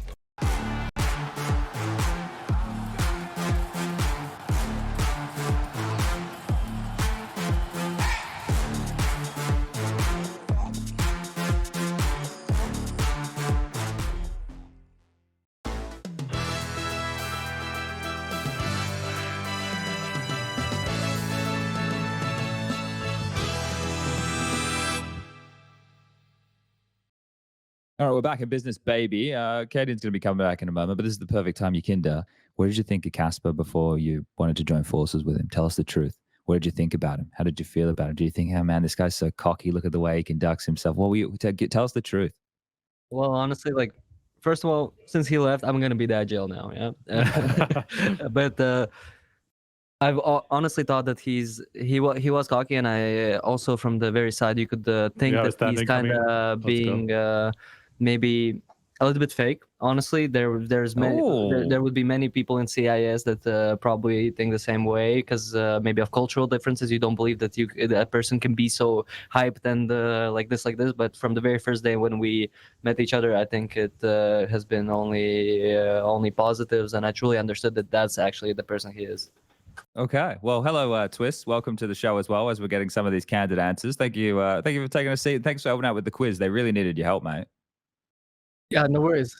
I came in here and I was like, bro, you played with Sharks, and then I realized he did not play with Sharks. Yeah, save them right there. How have things been going from your perspective, mate? You've obviously been watching along the show. We've seen you in Twitch chat, but we've got you right now. How have you been enjoying this whole Liquid experience, finding yourself back in the jersey? You got a lot more facial hair this time around. Thank you. I think I shared the same experience as Casper when he put the Liquid jersey on. When I had my first Liquid media day, it felt very weird to wear the jersey again. But I think as time's going on, after the retreat, like playing together with the whole team, it's felt very natural and more like a home feeling in that way. Okay, well, that's nice. That's nice to hear. Look at this. We're getting back. It was all popping off. Oh, there's a drink. There's a beverage. The teamwork's all coming together. Now, Striker, you obviously did a lengthy interview with Twistzz, and it's a little two-parter. Two long interviews with Twistzz, man. Yeah, you got anything that you wanted to ask him? Oh, they swapped out. Yeah. All right. Well, we got Twistzz for a while. Is there anything that from that article that you felt you should have asked? Bro, no, like people just should go in and read it because there's so much good shit in there. It's honestly, like I said this to Twistzz privately. I honestly think I can't even think of an interview, especially that first part, that had more sound bites that I've ever heard, man. Like, it's literally the best interview I've ever released. So I hope that people saw it, and who didn't see it, you can find it on HLTV. It's still probably on the front page. Both parts. Well, I guess while we have the two of you here, do you guys want to talk through a bit of the recent news with us? You want to, we've got a couple of topics here to go through. I would love to get your opinions on some of this stuff. The first one that we have, the initial cab off the rank, is TAS becoming the coach of G2. Was that something that, now I know you guys have a little bit of inside information. I know all the players talk. So did you guys know this was coming, or did this catch you guys as a surprise? No, actually. I think it was very new news for everyone in the CS scene, because he was kind of AFK for a while, I guess. Like, he wasn't really active in any way, you know. Maybe people might have forgot about his name a bit.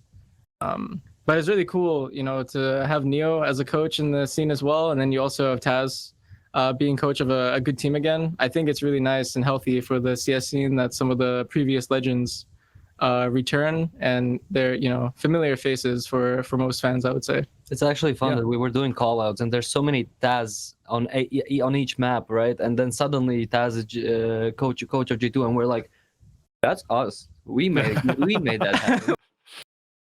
That's kind of funny. I think so the fact is, like, TAS is 37 now, right? Like, this guy's been through the scene for an awfully long time. Like, this is an absolute he was legend playing for like of 20 years, bro. I don't know. Yeah, right. And nobody. And one of the things that I think is really quite interesting with this move is it's a very different type of personality than what Swanee is, right? It's somebody who, you know, should garner a lot of respect to his name. I read the dirt sheets, right, at my own peril. But when I'm reading the HLTV forums and I'm reading some of the perspectives, oh, this guy's got no coaching experience. It's the intangibles that somebody like TAS brings to a team that is why you want him behind you, right? It's not the reason that you think, okay, yeah, we want this guy with the X's and the O's breakdowns, right? They've got Hooksy to focus on a lot of those details. It'd be good to bounce that off. But it's also not like TAS hasn't, in his last few years of his career, he was a mentor figure, right? He was with the Honoris or Aristocracy or whatever. He was the mentor figure for younger players coming up. So he's already been dealing with it from that side of things. And now he knows what it takes, as they did in their little funny video. He knows what it takes to win a major, right? He's got that winning mentality, that winning culture. And those are the details that somebody like TAS brings to a team. But I want to throw this out into the open here. It is quite a tough project to join. Right, you're starting at the top. You're joining G2, one of the biggest organizations with some of the biggest names in Counter-Strike. It is difficult to hit the ground running. I feel maybe Neo would have felt the same way joining you guys, Twistzz, right? Like, he's joining a team that is of already a winning elk. So how do you frame that when you think, oh shit, this could go very badly for TAS, right? If they struggle. I would say that he probably should take the same approach as Neo did, and that's in a way like taking a seat back for like the first months to understand like how each player plays, how the leader wants to call, what team dynamic, maybe what clicks inside the team really exists, so he gets used to everyone. But who knows, maybe it's different. Maybe they didn't want him to be a dominant figure in the team from day one. But I think I don't know TAS, so I don't know his personality, but Neo is very, very laid back, and he's very chill, and he's a very calm person. So he was perfectly fine with taking like you know, the seat, say like in the seat at the back of the bus, and kind of letting things, you know, you look at everyone, you're observing, and yeah, I think that's probably going to be his approach, because of course he has amazing, like, really good players on his team.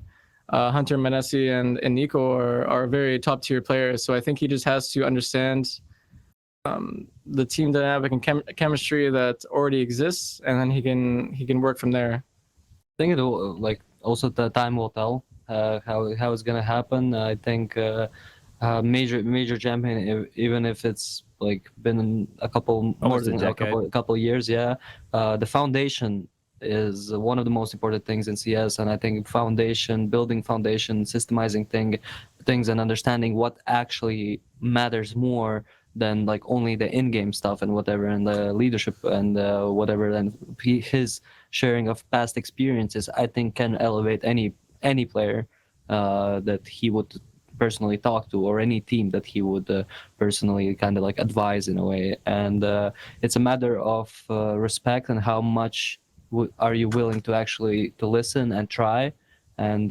maybe adapt. But at the same time, it's on TAS to kind of show it to the team in the right way while not being like a jerk. Or and I'm not saying he's gonna be a jerk. I'm just saying like kind of giving this, sliding this information for the team while not necessarily pushing them to kind of change the way they play or change the way they think. You know. I mean, it's gonna be a tough balance, Striker. Yeah, I mean, it's just obviously going to be a big learning experience for Taz, you know, as much as he has had 20 experience as a player, you know, and kind of bringing up new talent in his more latter years, right? But it is still a new role, you know. It's not like he's had experience with coaching specifically. So, like, I would imagine that even for him, from his perspective, it's not going to be like he's going to be super hands-on from the start, you know. Yeah, it's going to be an interesting little project to keep tabs on here. He's not coaching the first event. Swanee's still there, right, for the World Finals. He's just going to be over there, I guess, shadowing and whatnot. Yeah. And then I suppose after that's when the work really begins, because this is a roster that's under a little bit of scrutiny right now. So we'll have to wait and see how their year ends up. Okay, let's actually move from G2 into more G2. Gentlemen, as two very respected Counter-Strike players, how much do you value online results? I would say like a lot swear. of top tier teams actually look at these like CCT events or whatever. It's probably practice. Even on FaZe when we were playing the Thunderpick event, it wasn't more so like winning the event. It's like testing our map pool, our strengths, our weaknesses, seeing what exists. And if like these lower tier teams can punish us, then obviously we need to fix our shit. But that's probably what they're going through. It's more of like to get repetitions to play with Nexa and build chemistry there. I feel like everything matters when these teams attend the tier 1 events, and then they have to show their value. So I think for like these, I would say the top 10 teams probably look at these events as practice more than trying to win something. Would it be fair to say there's no cause for concern with the results that you saw from G2 here? Are either you going, oh, well, these guys fucking suck now because they lost Aurora online? I mean, you have to forget like Sprout and Aurora are playing these online events all the time. Like it probably doesn't feel special for them anymore when they play like these good teams, because it's just like for them it's also probably they don't differentiate practice and online matches from how much they're playing. It's kind of the same. I mean, look at when Monte is playing; they're playing all the time. It's probably like they're probably in match mode 24/7. So, yeah, that's kind of what you want though. You kind of get used to the rhythm, you get used to playing officials, and not differentiate practice and officials kind of gives you the best version of comfort and confidence in a way. But at the same time, there could be an argument of like, hey, if you don't treat this match as like an important match, maybe you're gonna make more mistakes or play worse. But it's part about mindset in a way, I think. Yeah, I agree with it.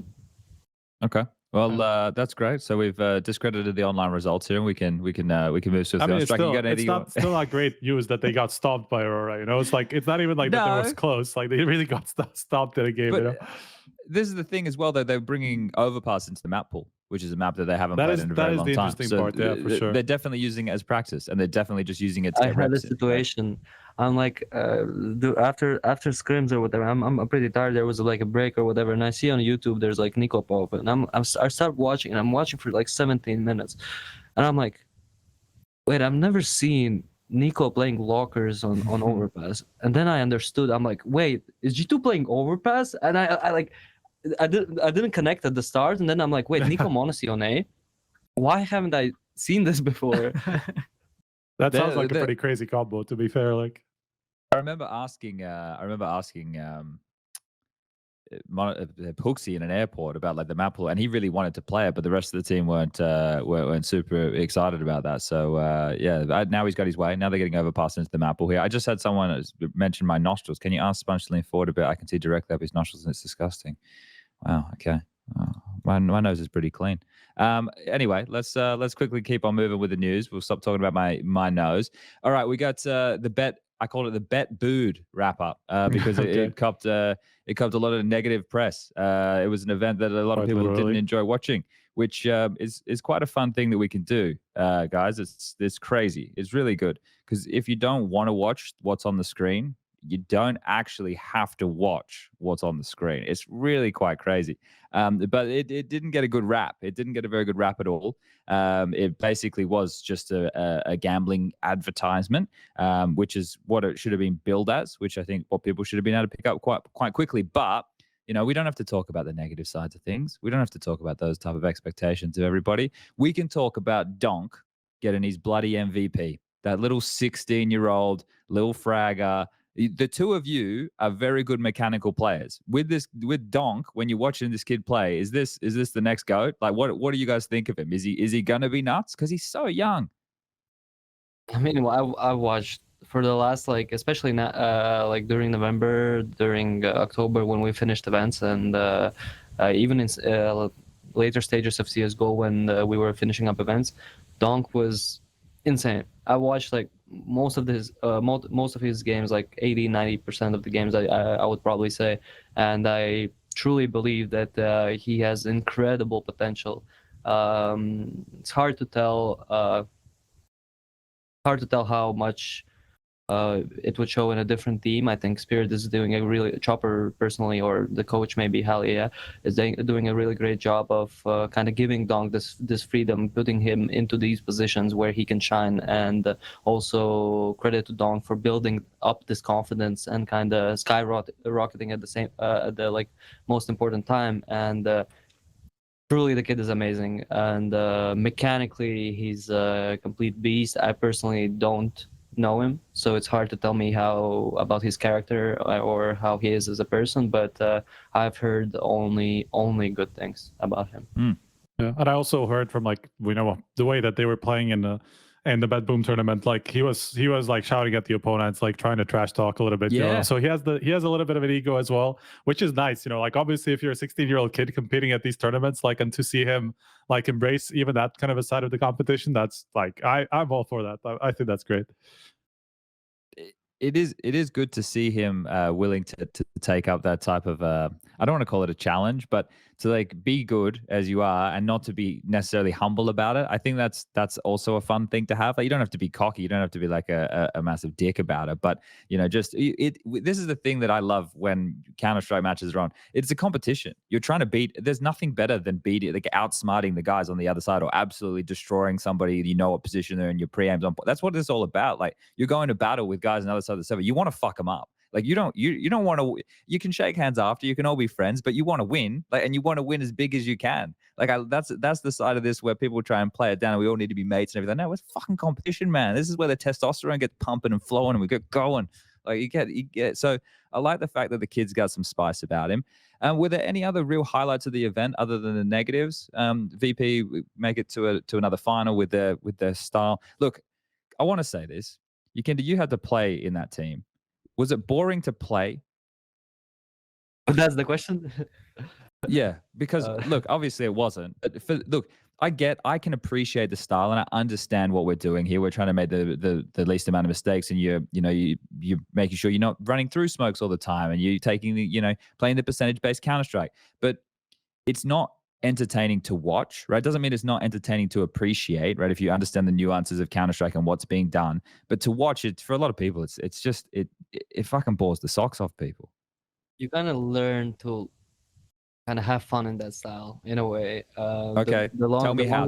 Teach me. Yeah, he's the only one who did, man. Like, he's the only one who was that's forward. True.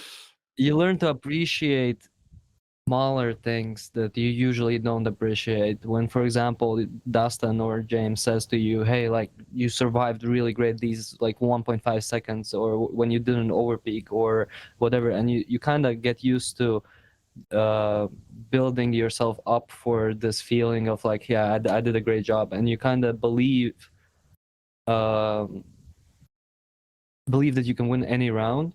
It's something specific that VP has, and I believe it's a really strong mentality of like, I remember many rounds where we were saving one FAMAS, like on a 1v2 or something like this, right? And next round, 5-7, CZ, P250, doesn't matter, one flash, FAMAS gets the entry kill, we win the round, and we break the economy, right? These little small things you learn to appreciate when, of course, they happen. And I mean, there is kind of like less room. It wasn't necessarily for me because I was playing most of the rotator positions and most of the aggressive positions on T side. But I believe depending on the role and depending on the character of a person, yes, like I could understand your way of thinking but that's like, as I said, you learn to appreciate different things when you lose other things, you know? Ross, what about playing against it? Do you sit there and you go, okay, well, we're going to watch paint dry for the first 45 seconds of the round? Like, do you know, you get a little bit impatient, you want to go for that push? Yeah, I mean, we played on FaZe. We played VP at Gamers 8, and after the match, it was crazy to think about actually the stylistic clash that we had, and we felt like we actually played against a playstyle that we suck at playing against, we had like a real weakness. And the thing about VP is like they play ballsy, but it's like very calculated ballsy in the terms of the way that they save their utility. Like to make Flit smoke banana or like pool, it's gonna be fucking difficult, man. Like not many things are gonna like make this guy smoke pool. And it's the same with like Mir and like Norbert at they play A together, right? I'm pretty sure they play A together. Yes. They're like not using their nades at all. And they do it in a way that like somehow they're still gonna smoke and molly mid, but when you want to go short or whatever, or you want to go long, you're gonna get smoked off in like the small pit area, or you're gonna get mollied short, or you're gonna want to hulls pop and the fucking smoke is gonna be there at the perfect time somehow. So I think they're really calculated, and I would say their weakness as a team is actually when teams play fast against them. I think that's when like maybe the pressure is put on, because I think on FaZe we had a mix of both. We knew how to play the slow rounds and we knew how to play fast. And against VP, we just didn't know which style we wanted to use. And we played slow, and playing slow against VP is basically how you're going to lose, because they're like the masters of that shit. You're not going to beat them at their own game. And then after that game, we watched G2 play VP, and they put a lot of pressure. skullz. And G2 put a lot of pressure on VP, like rushing brackets and stuff, given it was CSGO, so it's hard to really tell. But there was a lot of pressure on all the maps that G2 played against them, and I think it's just, yeah, I mean, VP is a tough team to compete against. Okay. All right. So some of the other takeaways for maybe people who missed it, Spirit came first, VP. Yeah? What was that drama about one team not wanting to play on like something about 4 teams that played on one side of the stage, won all the games, and then there was drama about like some scrims, Gamer Legion and someone else. Who? Oh yeah, there was Gamer Legion against BetBoom, I think it was at the time, yeah. And I think, I don't know, this is what Zorti said, and I don't know if like this is like 100% because I wasn't there, but Zorti did say something along the lines of like the Gamer Legion asked to have a coin flip over like who plays what side, because like one side just won like all 5 games. And obviously, you know, like when you're playing in a tournament that's called BetBoom Dacha and there's a team that's called BetBoom, you know, you can understand that there's going to be some at least, you know, questions asked or whatever, like some perceived murkiness, some suspicion, at least, you know. So like from that side, I kind of understand it, but it was a bit of a ridiculous situation. Yeah. But then it went further, right? So caidaN did an interview with HLTV, and it was asked about some of those things. And then caidaN mentioned in the interview that when they had played some scrims together, they felt like they weren't being respected, like essentially the way that Gamer Legion were playing. And then I grabbed that little excerpt and I tweeted it out because I thought it was juicy. I'm like, okay, this is what I want. And I like caidaN. He's a guy that speaks his mind. And then I think it was Isaac and Ash from Gamer Legion both replied to that tweet. And they were talking about the fact that the way that BetBoom were approaching the game, they just did the same thing. So they were playing Vertigo and they just rushed A every round for the whole half, which is actually, I could see Nafany calling that. And so then Gamer Legion just did the same thing in the next half. And I think that's why caidaN and co felt disrespected or whatever, but that was the juice. That was about as far as it went. I don't think it went any further than that after those kind of tweets, but it's always nice to have those little because those rivalries exist from prac things, or you know someone in prac's a bit of a dick, or those things exist, and only you guys know that. We rarely get those little nuggets, and those little nuggets are awesome. So I was really happy to see that type of stuff, even though it you know, it's not everybody's cup of tea, but I thought it was pretty enjoyable. But yeah, that was the drama, YEKINDAR. You like that? I love that. I actually really did. I saw the Twitter messages and I'm like, oh, and I'm reading. I'm like, oh, he said that. Oh, he said that. Like it's like a change of kind of pace in a way. You know, you never have these things anymore that much, right? And it was cool to kind of witness this. Yeah, you know, a few more little details like that into matches that could be quite nice. Okay, so what else do we have here? MIBR, BetBoom 3rd, 4th, Furia Cloud9 5th, 6th, and Australis Game Legion 7th, 8th. So not the best debut for Australis with stabbi in the roster. Didn't go too well for them, but honestly, it's just come on, it's easier The live to say. reaction, man. That was good. It's easier to say Did I ask Stan and Casper to come Yavi. back? I mean, yeah. What's that? Well, if he wants to come talk about it. into the stabbi, maybe Casper should Maybe, come. maybe we get an individual back. Well, if you want to bring him back, we can get him in to talk about Australis / the heroic situation if he's down. But No, look, I think if I put him in this room to talk about that, he's gonna feel like he got stabbed again. So all right. Well, we were about to leave. We're about to leave this and head to some more quick fire stuff just to get some quick opinions on things. So this is just essentially us going through a few headlines, and if you guys have anything you want to jump in with here, feel free, right? Because these are just little news points I want to get across to the people at home. Wanted my input on the Australis heroic situation? Yeah. Did you have much to say? Okay. Well, there you go. He's got nothing to say at all. All right. Where were we? Okay, so a few contract extensions happened. Torji for MOUZ and Krimbo over there for Big. I think Krimbo's a really good player. What do you guys make of Krimbo? Do you think Krimbo's a decent little chap, or am I overrating him a bit?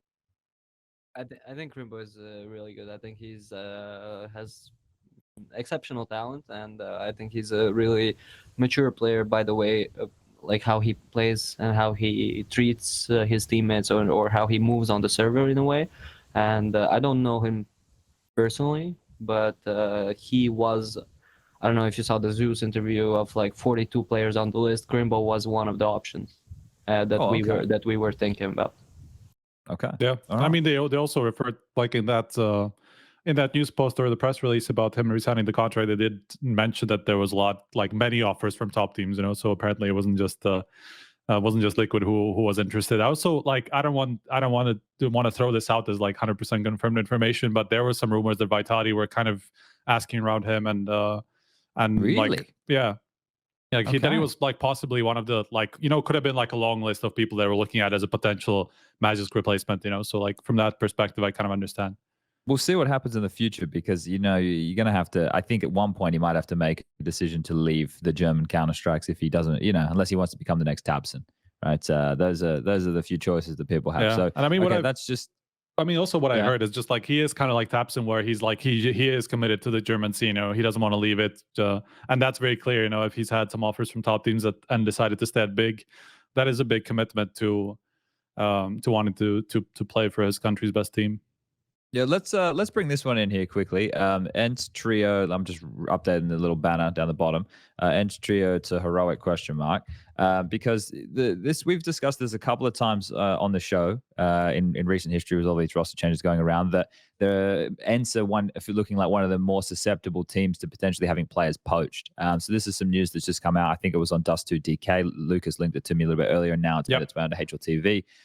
Heroic target ENCE Trio Saw as coach. So we know that Saw was in the wind. I think there were some people like rumoring that he was going to go over to OG. But if he makes his way over there now to Heroic, where Exist has just left, that could be a nice little fit. And then it would be kind of crazy if he took that trio across, well, not with him, but it may as well seem like with him to join Shush. Shush will stay there as the anchor, but they're missing an in-game leader.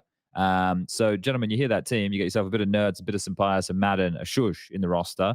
Who's an in-game leader who they could get? Could anyone have anything jumping off the page? I'm trying to think. Nappy. Yeah, well, wouldn't that be fucking crazy? Wouldn't that be insane? Four people just move. Right. It'd be 5 if we include the coach. That'd be fucking crazy. We haven't heard the Snappy Falcons news confirmed just yet, right? But I think, actually, I don't know. I don't know about the Snappy Falcons news. I'm just assuming it's happening. Striker, what's the goss? What was the last question? Sorry, I was just saying something. Kixon? There is a rumor, yeah. That is definitely a rumor. There's some interest there. Okay, so Kixon would go from Apex to Heroic. Interesting. All right. Well, that's a big call up for him. I would say to provide some more context on that report. I mean, it's things that I've heard for a very long time, like that there was And it's something that I wanted to see if like Natu would at least kind of refer to, like when he was on a couple of episodes ago, you know, because I heard like a lot of movement around ENCE potentially.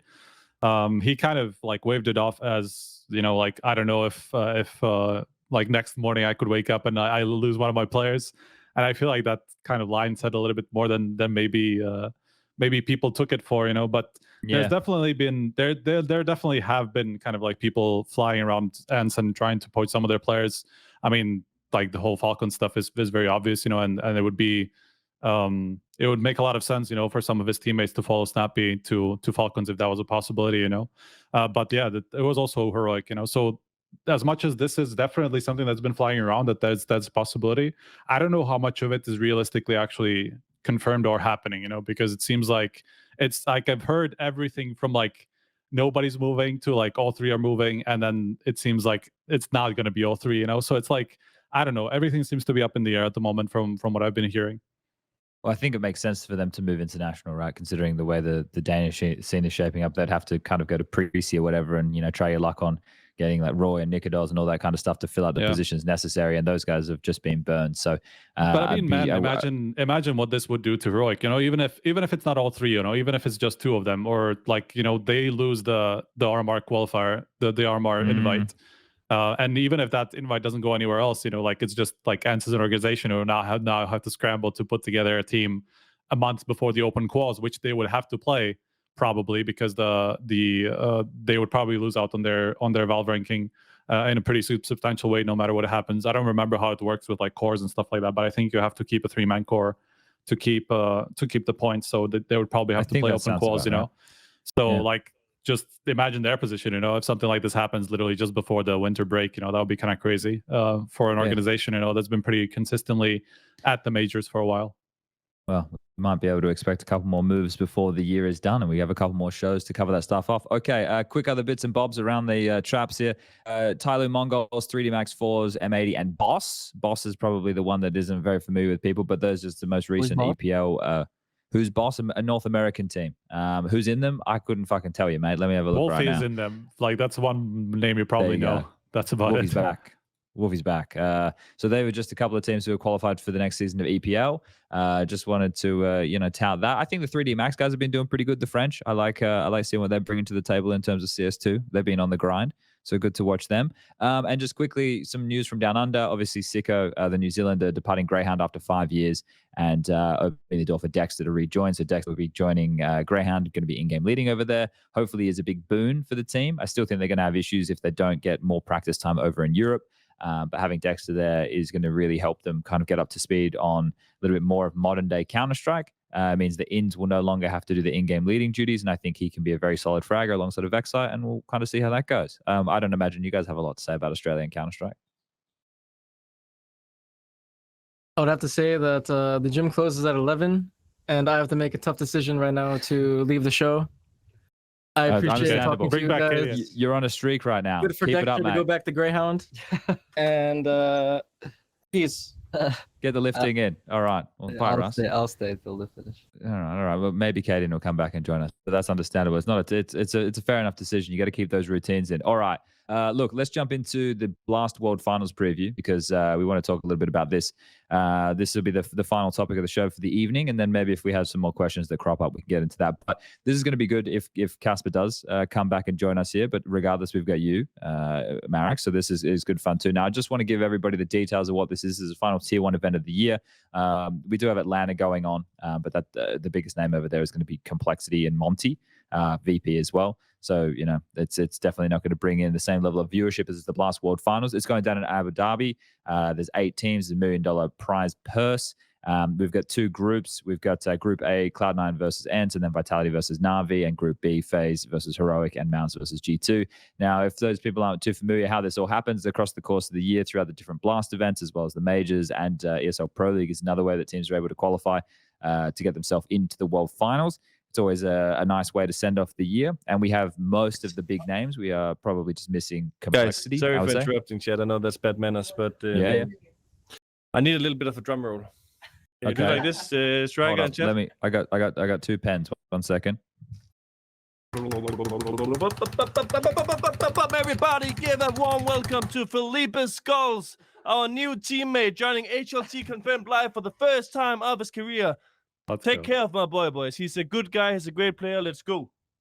All right. Well, look at this. We've got another new little guest coming in. We're keeping it fluid here tonight. A round of applause, skullz. Thank you for joining us. You've just had a very warm welcome, my friend. Are you feeling loved over there in the Liquid camp? Oh yeah, definitely. Thanks, Casper, for the warm welcome. And hey guys, how are you doing today? We're doing pretty damn good, man. We're deep in some Counter-Strike conversations here. You and I have had a couple of conversations in the past over the time when you were over there in pain. And you always seem like a lovely guy to talk to. So this kind of opportunity that you get here at Liquid, does it feel like a bit of a dream? Yeah, it feels like a dream come true. I always, it's an honor to play like along these guys. And I'm very happy to be here. Merrick's a good guy also. And, yeah. Much happy to be here. Yeah, well, you're only 21 years of age, right? So you're the youngest of the group, and you join a massive organization like Liquid. You're alongside some really big names in Counter-Strike. But did you read the article that HLTV put out about you the other day? Yeah, I did. I wasn't expecting that, to be honest, and it means a lot to me, like to have two of my favorite teammates there talking about me, and it's likewise because they are all like amazing persons and amazing teammates, and they were really important in my life and also in Counter-Strike. So yeah, it surprised me a lot, and I'm very happy like all these things are starting to happen to me. I am not used to it, so yeah, it's been an amazing experience. What about the pressure side? I mean, like, obviously, people have big expectations. How are you dealing with that? I am trying to keep my focus like mainly on my game and my team's game. So a lot of focus is on practice and evolving as a team. And I believe that can't go wrong. Like just focus on the right things. Well, look, did you think you were going to be finding yourself in an international team, or did you think you'd be playing in just Brazilian teams for quite some time? I always have this thought in my mind, like that someday this step would be like necessary in my career, because every Brazilian like loves to play with another Brazilian on the team, like Brazilian lineups. But I understand that also international rosters are becoming like the go-to right now, and in the back of my mind I was always prepared to that, and I'm just like thankful again to this opportunity come to me. All right. Well, you got Zeus there along to help you with the whole little integration, so that must be nice. But look, we're going to talk about the Blast World Finals right now. Do you want to you and YEKINDAR want to give some of your opinions on these other teams, and because I guess you guys have been practicing right against a lot of these top European teams in the last couple of days? Not necessarily. I mean, No? a lot of the teams I don't think we have practice against, but some of them, yes, who play there. All right. Well, you can help us out where you can here. All right. So as I mentioned, the groups, mentioned the rosters that are here, how we got here. So what I wanted to kind of do is look at this event, and I suppose YEKINDAR, this is where you'll be a little bit more helpful right now. But the framing of this event, the final event of the year, how does it sit for a player at the top end of Counter-Strike, knowing, okay, after this we go on break? Is this mega important to get a win? Do you think it's different for different teams? How does an event like the Blast World Finals sit in, not prestige necessarily, but importance for teams and players? I think not only the kind of prize pool chips in, but also it's like you play the whole year to qualify to that event. It's a really good location in a way. You come there, you're kind of slowly preparing for a vacation, but so you're trying yourself to kind of keep on the focus, understand that it's the last event, and give your maximum energy at that event. And last time when we were there, I believe we got to play Arena, and we lost to G2 in the final, and the Arena is smaller, so it's kind of an event of like already on the more relaxed side in a way. It's you kind of feel that, hey, this is the last event, I'm giving my max all out here. Afterwards I can relax, but at the same time it's not as big as an event as Cologne or Kato or the major in my perspective personally. Yeah. I'm not sure how others think about it, but it's definitely a great event to be on, and it's a matter of mindset. How do you prepare to that event, and how you play on? Sure. Well, I think next year when we do get the Shanghai Major as the last event of the season, we'll really get to that to the test, right? That's exactly where Counter-Strike's going to be headed. We'll have the bookends. Well, no, we won't have the bookends. We'll have the ends of every season with those majors, so we'll get that ramp up throughout the season, and maybe that'll change some of the team's approaches. But for now, we're finishing 2023, and I wanted to just kind of rifle through all of these teams and get the two of your opinions on these rosters, what some of their strengths are, and maybe how they're going to fare in the event. So if we just kind of run through, I'll just look at the brackets right now that I've got up on my screen, and I can just run through the teams from top to bottom. Cloud9 is an interesting little mix here, right? In the sense that they don't really have an AWPer. They're just having Boomich do some of the duties, but other people are picking up the AWP as well. And Marix, again, we'll probably stick with you on this one. This is some Russian players, some players that I'm sure you're quite familiar with. Do you think this is maybe a temporary situation that they find themselves in, not having an AWPer? What do you make of the current iteration of the roster? Do you think they can be successful here? I personally think that not having an AWPer is not necessarily the biggest problem. There have been lineups in the past where there's no dedicated AWPer in a way. Easiest example is a Grand Slam Liquid, where different people would AWP on different maps, and especially now in CS2, I feel like the AWP is a little bit weaker, and having that extra rifle in a way, how, like, for example, Russ was talking about having that AWP IGL behind you, right? And kind of you have riflers everywhere. It's the same way if you have no AWP, in a way. You have everywhere rifles, you can run around, you can play in pairs and whatever. And I think in theory this could work, but it all depends on the results and how they approach it. I think if the results are going to be bad, I think they would be looking for some changes and would be looking for an AWPer. But at the same time, I think it's hard to replicate or replace a player of a caliber like Shiro in a way. And maybe Shiro comes back and they kind of find a solution or something. I'm not necessarily sure what happened, why that decision was made, but let's see how it goes. I think after adding Boomich, I think they're on the right track. I think definitely they have been playing better than they played the first couple 3 months, and they're all experienced players. I'm sure they're gonna eventually come to a solution. Okay. Now, this team, I imagine you didn't get to play against because they were over there playing the BetBoom event. But if the two of you had to think you were going to grade them out of the 8 teams we have available here, where are you putting them? Towards the top or more towards the bottom of this? Now, their group will obviously play a factor in that. They're playing against ENCE, who have also just made that change. And as we just discussed moments ago, could be making some more changes. That might help them out. But they also have Vitality and NAVI in the group. So what are you thinking? Do you think Cloud9 are going to have a tough time, or you think they can maybe eke it out? What do you think?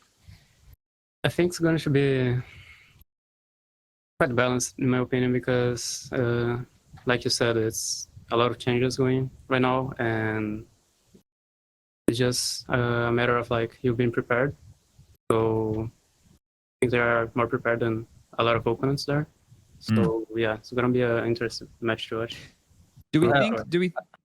I also think that top 2 for sure is reachable, and Vitality could be shaky. Now I'm not sure how they play, and I think overall it's a matter of who has a better day, and the stage of competitive level at the moment is still that anybody can beat anybody in a way, and especially on the top tier competition. Do you think it could be quite random, this event? I don't think it's necessarily random. I don't think there's many. I don't think there's any random events in a way. Okay. Everything happens how it's supposed to be happen. But so on paper though, right? And Striker, with the article that you guys put out, who wrote this? Was it Demps who wrote the article about the preview? Yeah. Because he's got Vitality as the favorite, which, considering their Blast 4 final win, is probably makes reasonable. Sense, yeah. And they just added Mezzi and they got that victory. Then had FaZe as a dark horse, which I saw some people questioning. You can understand why people might question that, considering the successes of FaZe recently, but there now has to be the conversation about Frozen joining the team and what that means for FaZe, how things are going to change, how is caidaN going to use them, as there going to be changes immediately, are they just going to plug him into Twistzz positions? There's all these questions that have to be answered. So that dark horse label, I don't think it's meant to be taken negatively, which is probably how some people see that framing. It's a framing that, hey, this team has just made a change, but they could still win. So outside of those two names, it does start to get a little bit, right? Like everybody It's else. getting I'm not weird saying after they're that mid. point.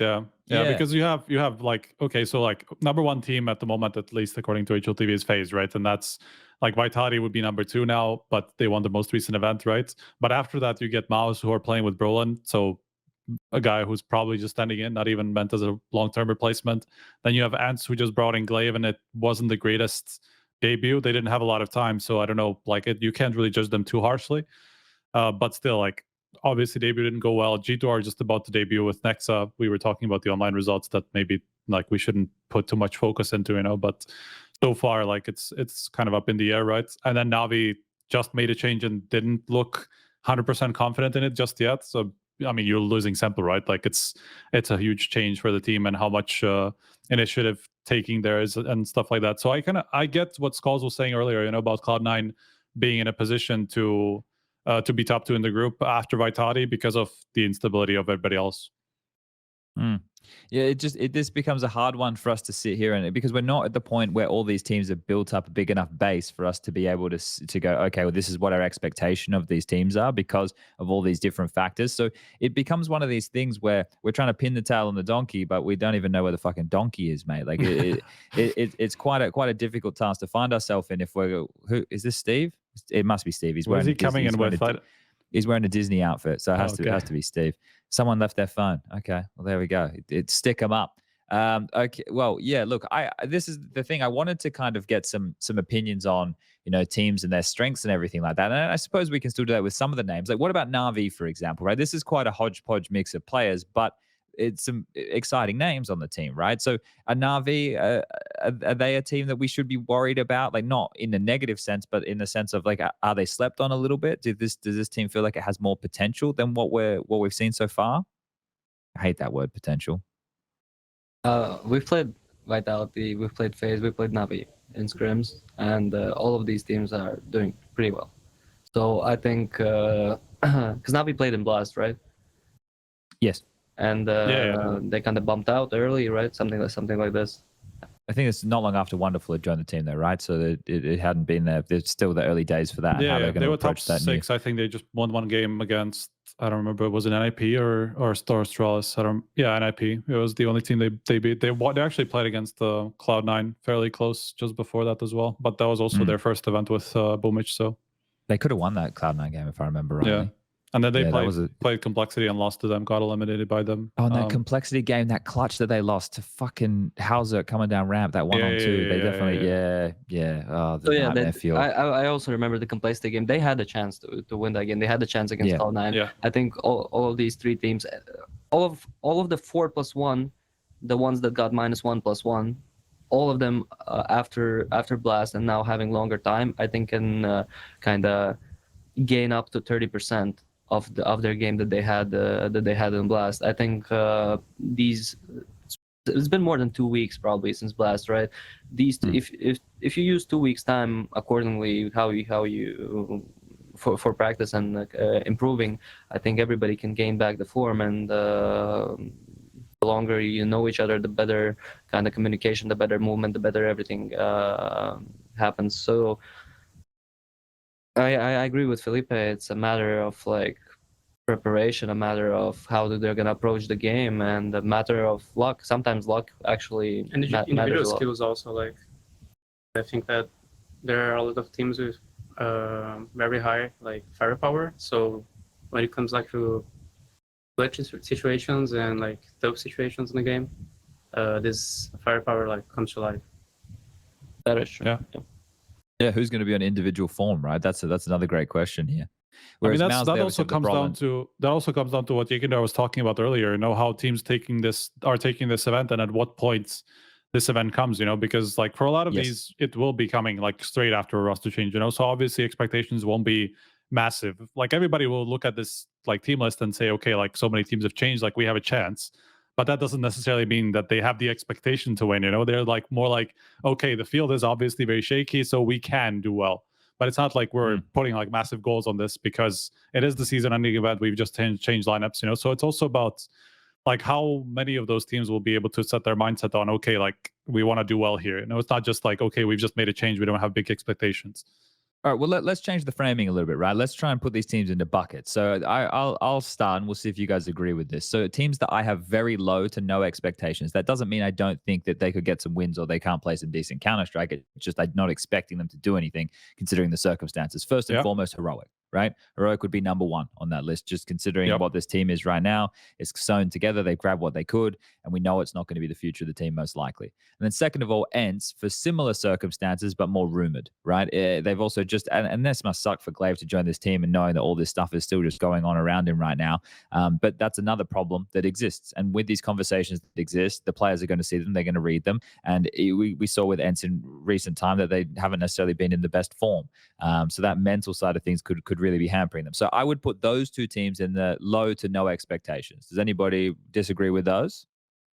No, I think I would put them at the bottom as well. Yeah. Just for like, it's not the final team that they are aiming for. So there's a lot of rumors, like ENCE, like I said. So I feel like it also depends how you approach it. If, for example, ENCE approach it as like this kind of like hype last dance situation in terms of, because they still have the core, maybe a different IGL, yes, and it's going to be hard, but if suddenly the core feels more free and starts popping off individually, then I see a world where they can be competitive even in playoffs. Okay, so the players, if they have, they find that right frequency, they could potentially, carry their way with that, last ditch attempt. Okay, I'm kind of looking at, like, in terms of that, I'm kind of looking at Sampaio and seeing if he's going to have like a big event finally after a while, like, because since the start of CS2, he hasn't really had a pop off. That's, we previously kind of expected him to be like an MVP contention, for pretty much any event ends we're playing, because they were constantly making these deep runs, right? But he hasn't had that event since the switch. So also, like, that's a big factor to me. I think with the hunger of being a competitor, that's probably what would be like, if you haven't been having good events, the idea to get to still show that and go out there and have a good tournament, not for yourself, because obviously a team game, but that should be a driving factor for somebody like Sampaio. I can see him having that type of an attitude. He seems like that guy to me. So that could be cool. He has a little bit of an ego, like, in a healthy way. Yes, yeah. Okay, so what about MOUZ? Do we think a team like this, because they have Brollan standing? We had Shuey on the show last week. He was talking about the potential that Brollan might facilitate him to be able to call differently, maybe a little bit faster than when he has somebody like Frozen on the team. Does that excite anybody here? Do we think that that this, like, when I don't think MOUZ are slept on by any means, but it's still quite a young team with young names. Do you guys think there's a lot of firepower there over on MOUZ? Because to me, it looks like they have some really, really heavy hitters who don't have the name value of heavy hitters. I think Jimfat or Jimmy, or how people call him. We just call him Big Jim. Big Jim. Big Jim. Yeah, I think he's really good. Yeah, I think Sershin is really good.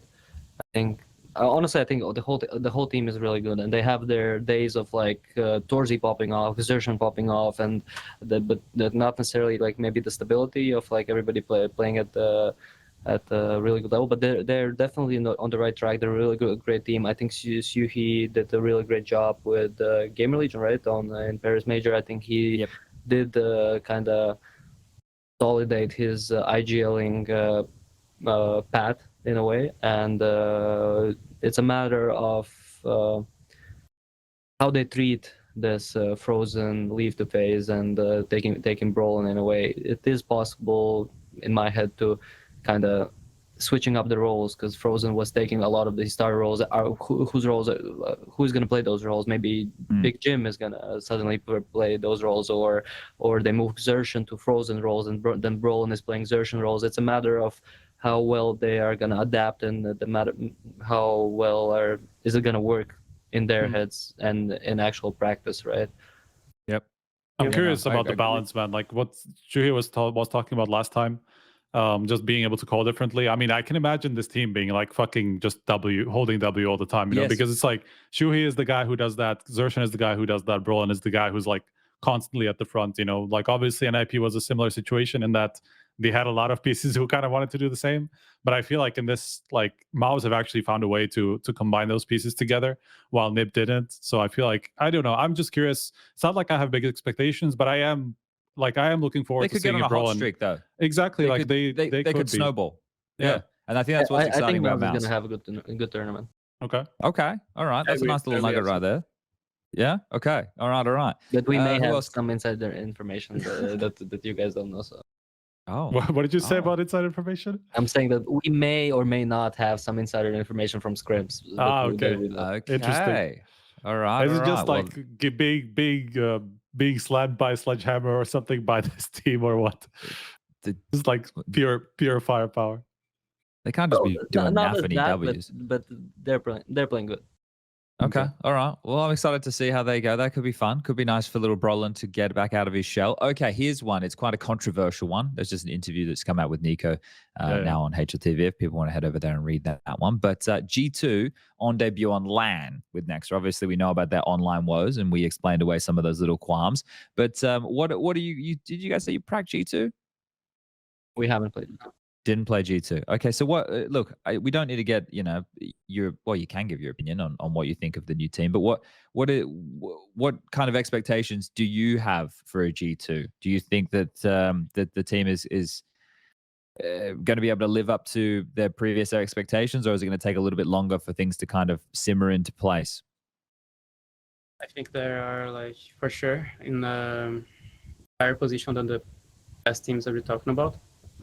Because like just for the players that they have, to be honest, like Nico, Hunter, MOUZ, those are players that like are out of the curve, and I think they have a really good advantage because of that. So I mean, it's a new team, but definitely they have this advantage because of the players they have. I think they need to step up to the plate, right?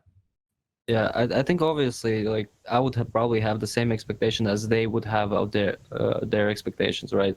They have these players to perform and to be in playoffs, to win tournaments and whatever. And we've seen in the past how they won all these great tournaments, right?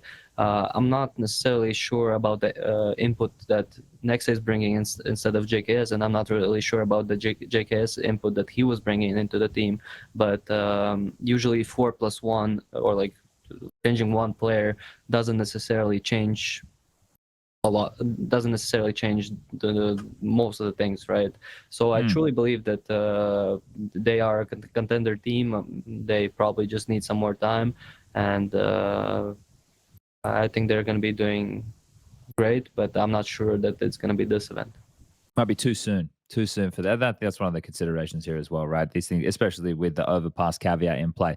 All right. So I'm sure everyone is excited to see FaZe. Let's do this as a little thought experiment. With Striker, what is the final that you want to see? Not the final that you think you'll see. What is the final that you want to see? I want to see, and I think we will see FaZe against Vitality. Yes, and that right there, I agree with that sentiment. I want and think both of those things as well. Do you guys agree with that? I mean, I would see MOUZ actually in the final too. Okay. Yeah. But okay. Probably, those I don't know. Maybe you must have gotten so fucked in those pracs, man. Felipe, you're making us look bad. The practice wasn't bad for us. He just likes MOUZ. He also likes 9 Pandas. Yeah, it's one of his favorite things. I like the teams like they have like young players and they all like teams should be at the same page. So I like to see that. Okay, so you're a bit of a hippie in that sense. Like you're not going the mainstream. But FaZe Vitality would be a great grand final. So, okay, so just looking at the way the bracket will shape up for everybody playing at home. So, look, 3 teams from each group make it through to the playoffs, quarterfinals, semifinals, grand finals. I wish we still fucking doing this. I wish ESL would drop it from their events as well, and we just go back to fucking 8-team quarterfinals. But anyway, that's a conversation for another day. So only one team is going to get eliminated from the group stages, right? And I think probably the way things are, it's Group A likely going to be ENCE and Group B likely going to be Heroic. So we should see the rest of the names get an opportunity to battle it out within those brackets against one another. And there's a couple of exciting prospects for finals there. I think FaZe versus Vitality would be a nice way to end the year, just based on the recency bias of FaZe's little stint and Vitality having, I want to say, the rest of the year, which isn't hugely accurate, but I would say that they're probably team of the year with the major win, with the different rosters that they've done it with and the changes. So, and ZywOo, and we can never forget about ZywOo. So I think that would just be a fun little battle. And it would be a good way as well for Apex to kind of put his stamp on the year. And at that point, if there is any discussion, which I think is pretty quiet in the first place, that he can take this as his year of Counter-Strike. Does that seem like I'm on base there, Striker, or does it feel like maybe I'm a little bit wandering too far into the stories? I mean, no, I think you're pretty much spot on. Okay. All right. Well, look, this is going to be kicking off for me very soon. Right now, it is 5:28 in the morning. The first match local time for me is at 2 p.m. This is fucking sick. I'm waking up at 6:30 for this, so that's going to be also interesting. Oh, yeah. Come on down to my time zone, everybody. It's going to be not too bad. Okay, cool. Well, we can wrap up the Blast conversation. If anybody... Wait, actually, who do you guys think is going to win unequivocally? Just give me a name. FaZe. FaZe? I agree. Okay. 2 phases, Striker? Man, I feel like just because they both said FaZe, I'm like, we can't all pick FaZe because, like, realistically, Vitality is the favorite, you know? But I actually did want to pick FaZe just because of... I know this is kind of like maybe a little bit overhyped of a storyline in terms of caidaN and how well he uses, like, little time, you know, with new players and all that stuff, and like how quickly he can get pieces to work, and like kind of always having like honeymoon periods like early on, you know. I think it was a little bit overhyped because that wasn't necessarily the case with a couple of caidaN rosters, but I don't know, it's just like some weird bias in myself that I still think that's the case, so I feel like I would pick FaZe too. Okay, well, I'll go with Vitality so we can try and get Apex on the next episode of the show. So we want to try and get him in next step. We'll see how we go with that. He might not be back in time. All right. Well, gentlemen, thank you very much for joining us. skullz, obviously, you're a little bit late to the party here. Now, we'll start winding things up. So if there's anything that we didn't think we covered, let's cover it now. People in chat, if you have any questions, other than someone asking me to stop gobbling JKS's balls, it was JKS's birthday. It's JK's birthday where you guys are right now. But yeah, do we have anything that we want to we want to bring to the table? Any questions that we want? I mean, here's one question. I feel like, I don't know if you addressed this, skullz, or not, but obviously, you know, there were kind of rumors around KSCERATO, and you obviously coming in after that.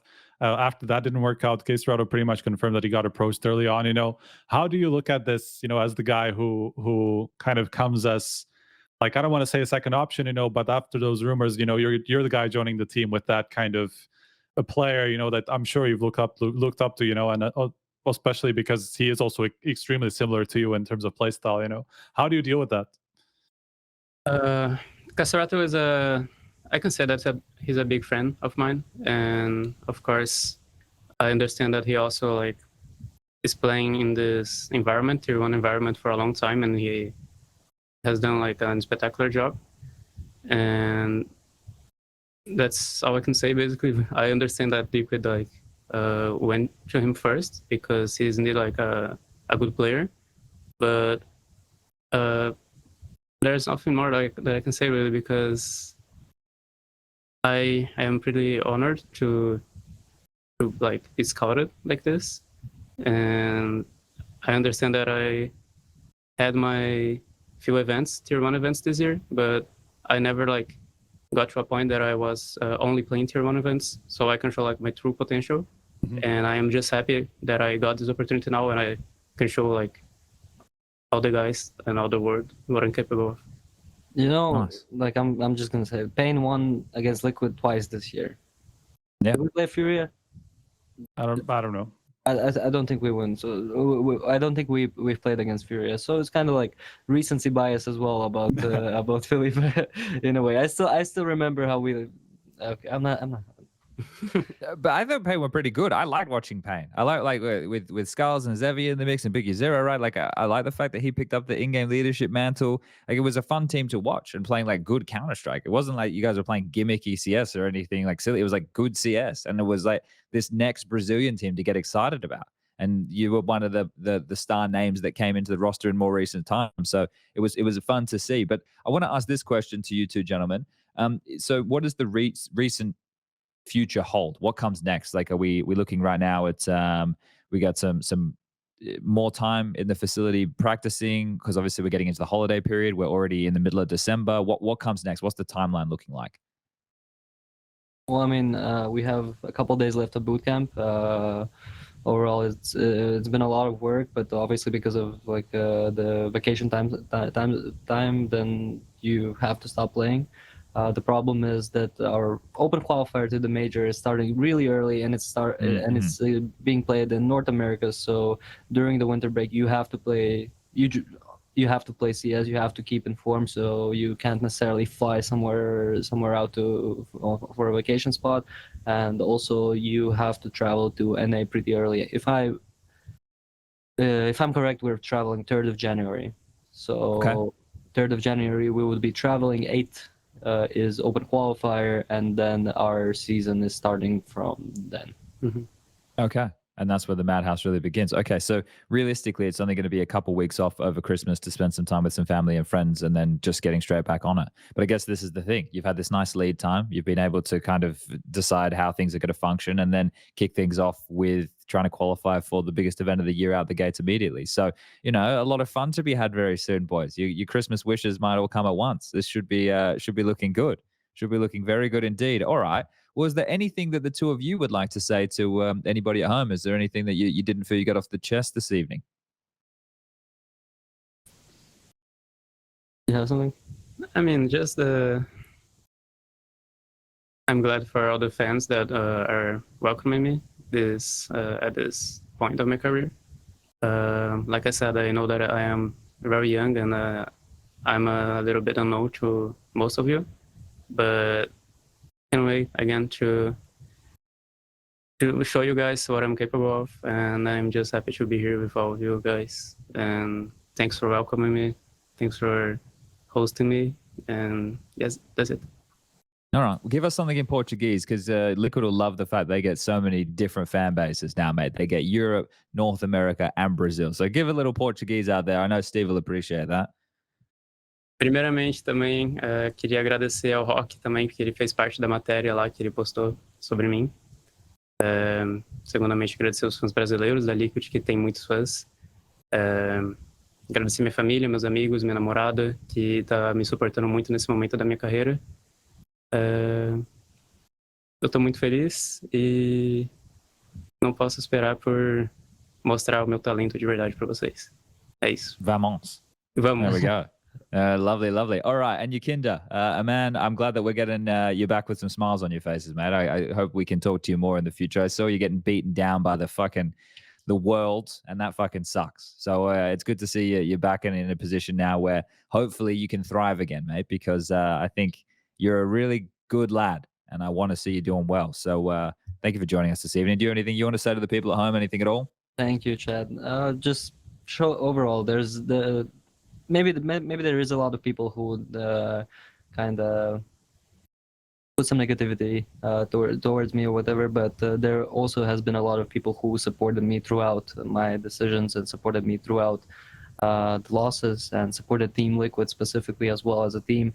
And I just want to say thank you to all the fans who were those people who truly believed and truly helped to go through this period. And I think also a really great thing to what I learned, and that was pretty recently, is that value relationship with everybody who's around you, and value true friendships, and kind of try to build your life around those friendships.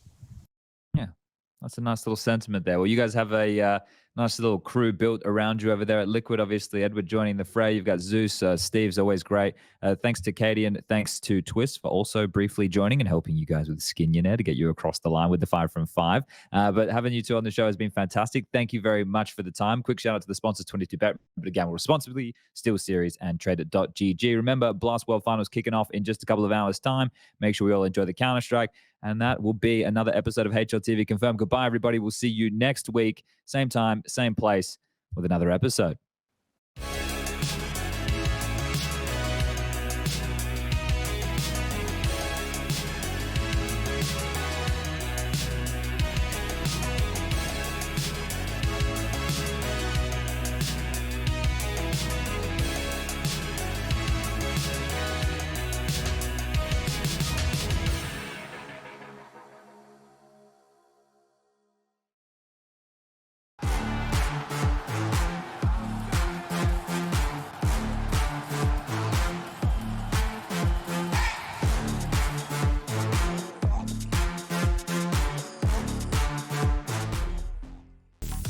best esports odds, VIP program and a variety of bonuses, fast and easy withdrawals. Bet on every possible CSGO matching tournament, as well as any other esports game. Only on 22Bet. Are you tired of your boring old skins and looking for beautiful new ones? Tradeit.gg is your place to go for easy and secure trades within seconds. Simply pick and choose whatever item you want to trade from Tradeit's huge inventory. Verify the trade on Steam and you're ready. With the lowest fees in the market and a beautiful, easy-to-use UI, Tradeit also offers you the option to instantly sell your items for cash. We accept a wide variety of payment methods. Tradeit.gg is the go-to place whenever you want to try out fancy new skins. Start trading today at Tradeit.gg. It's a good vibe, trend.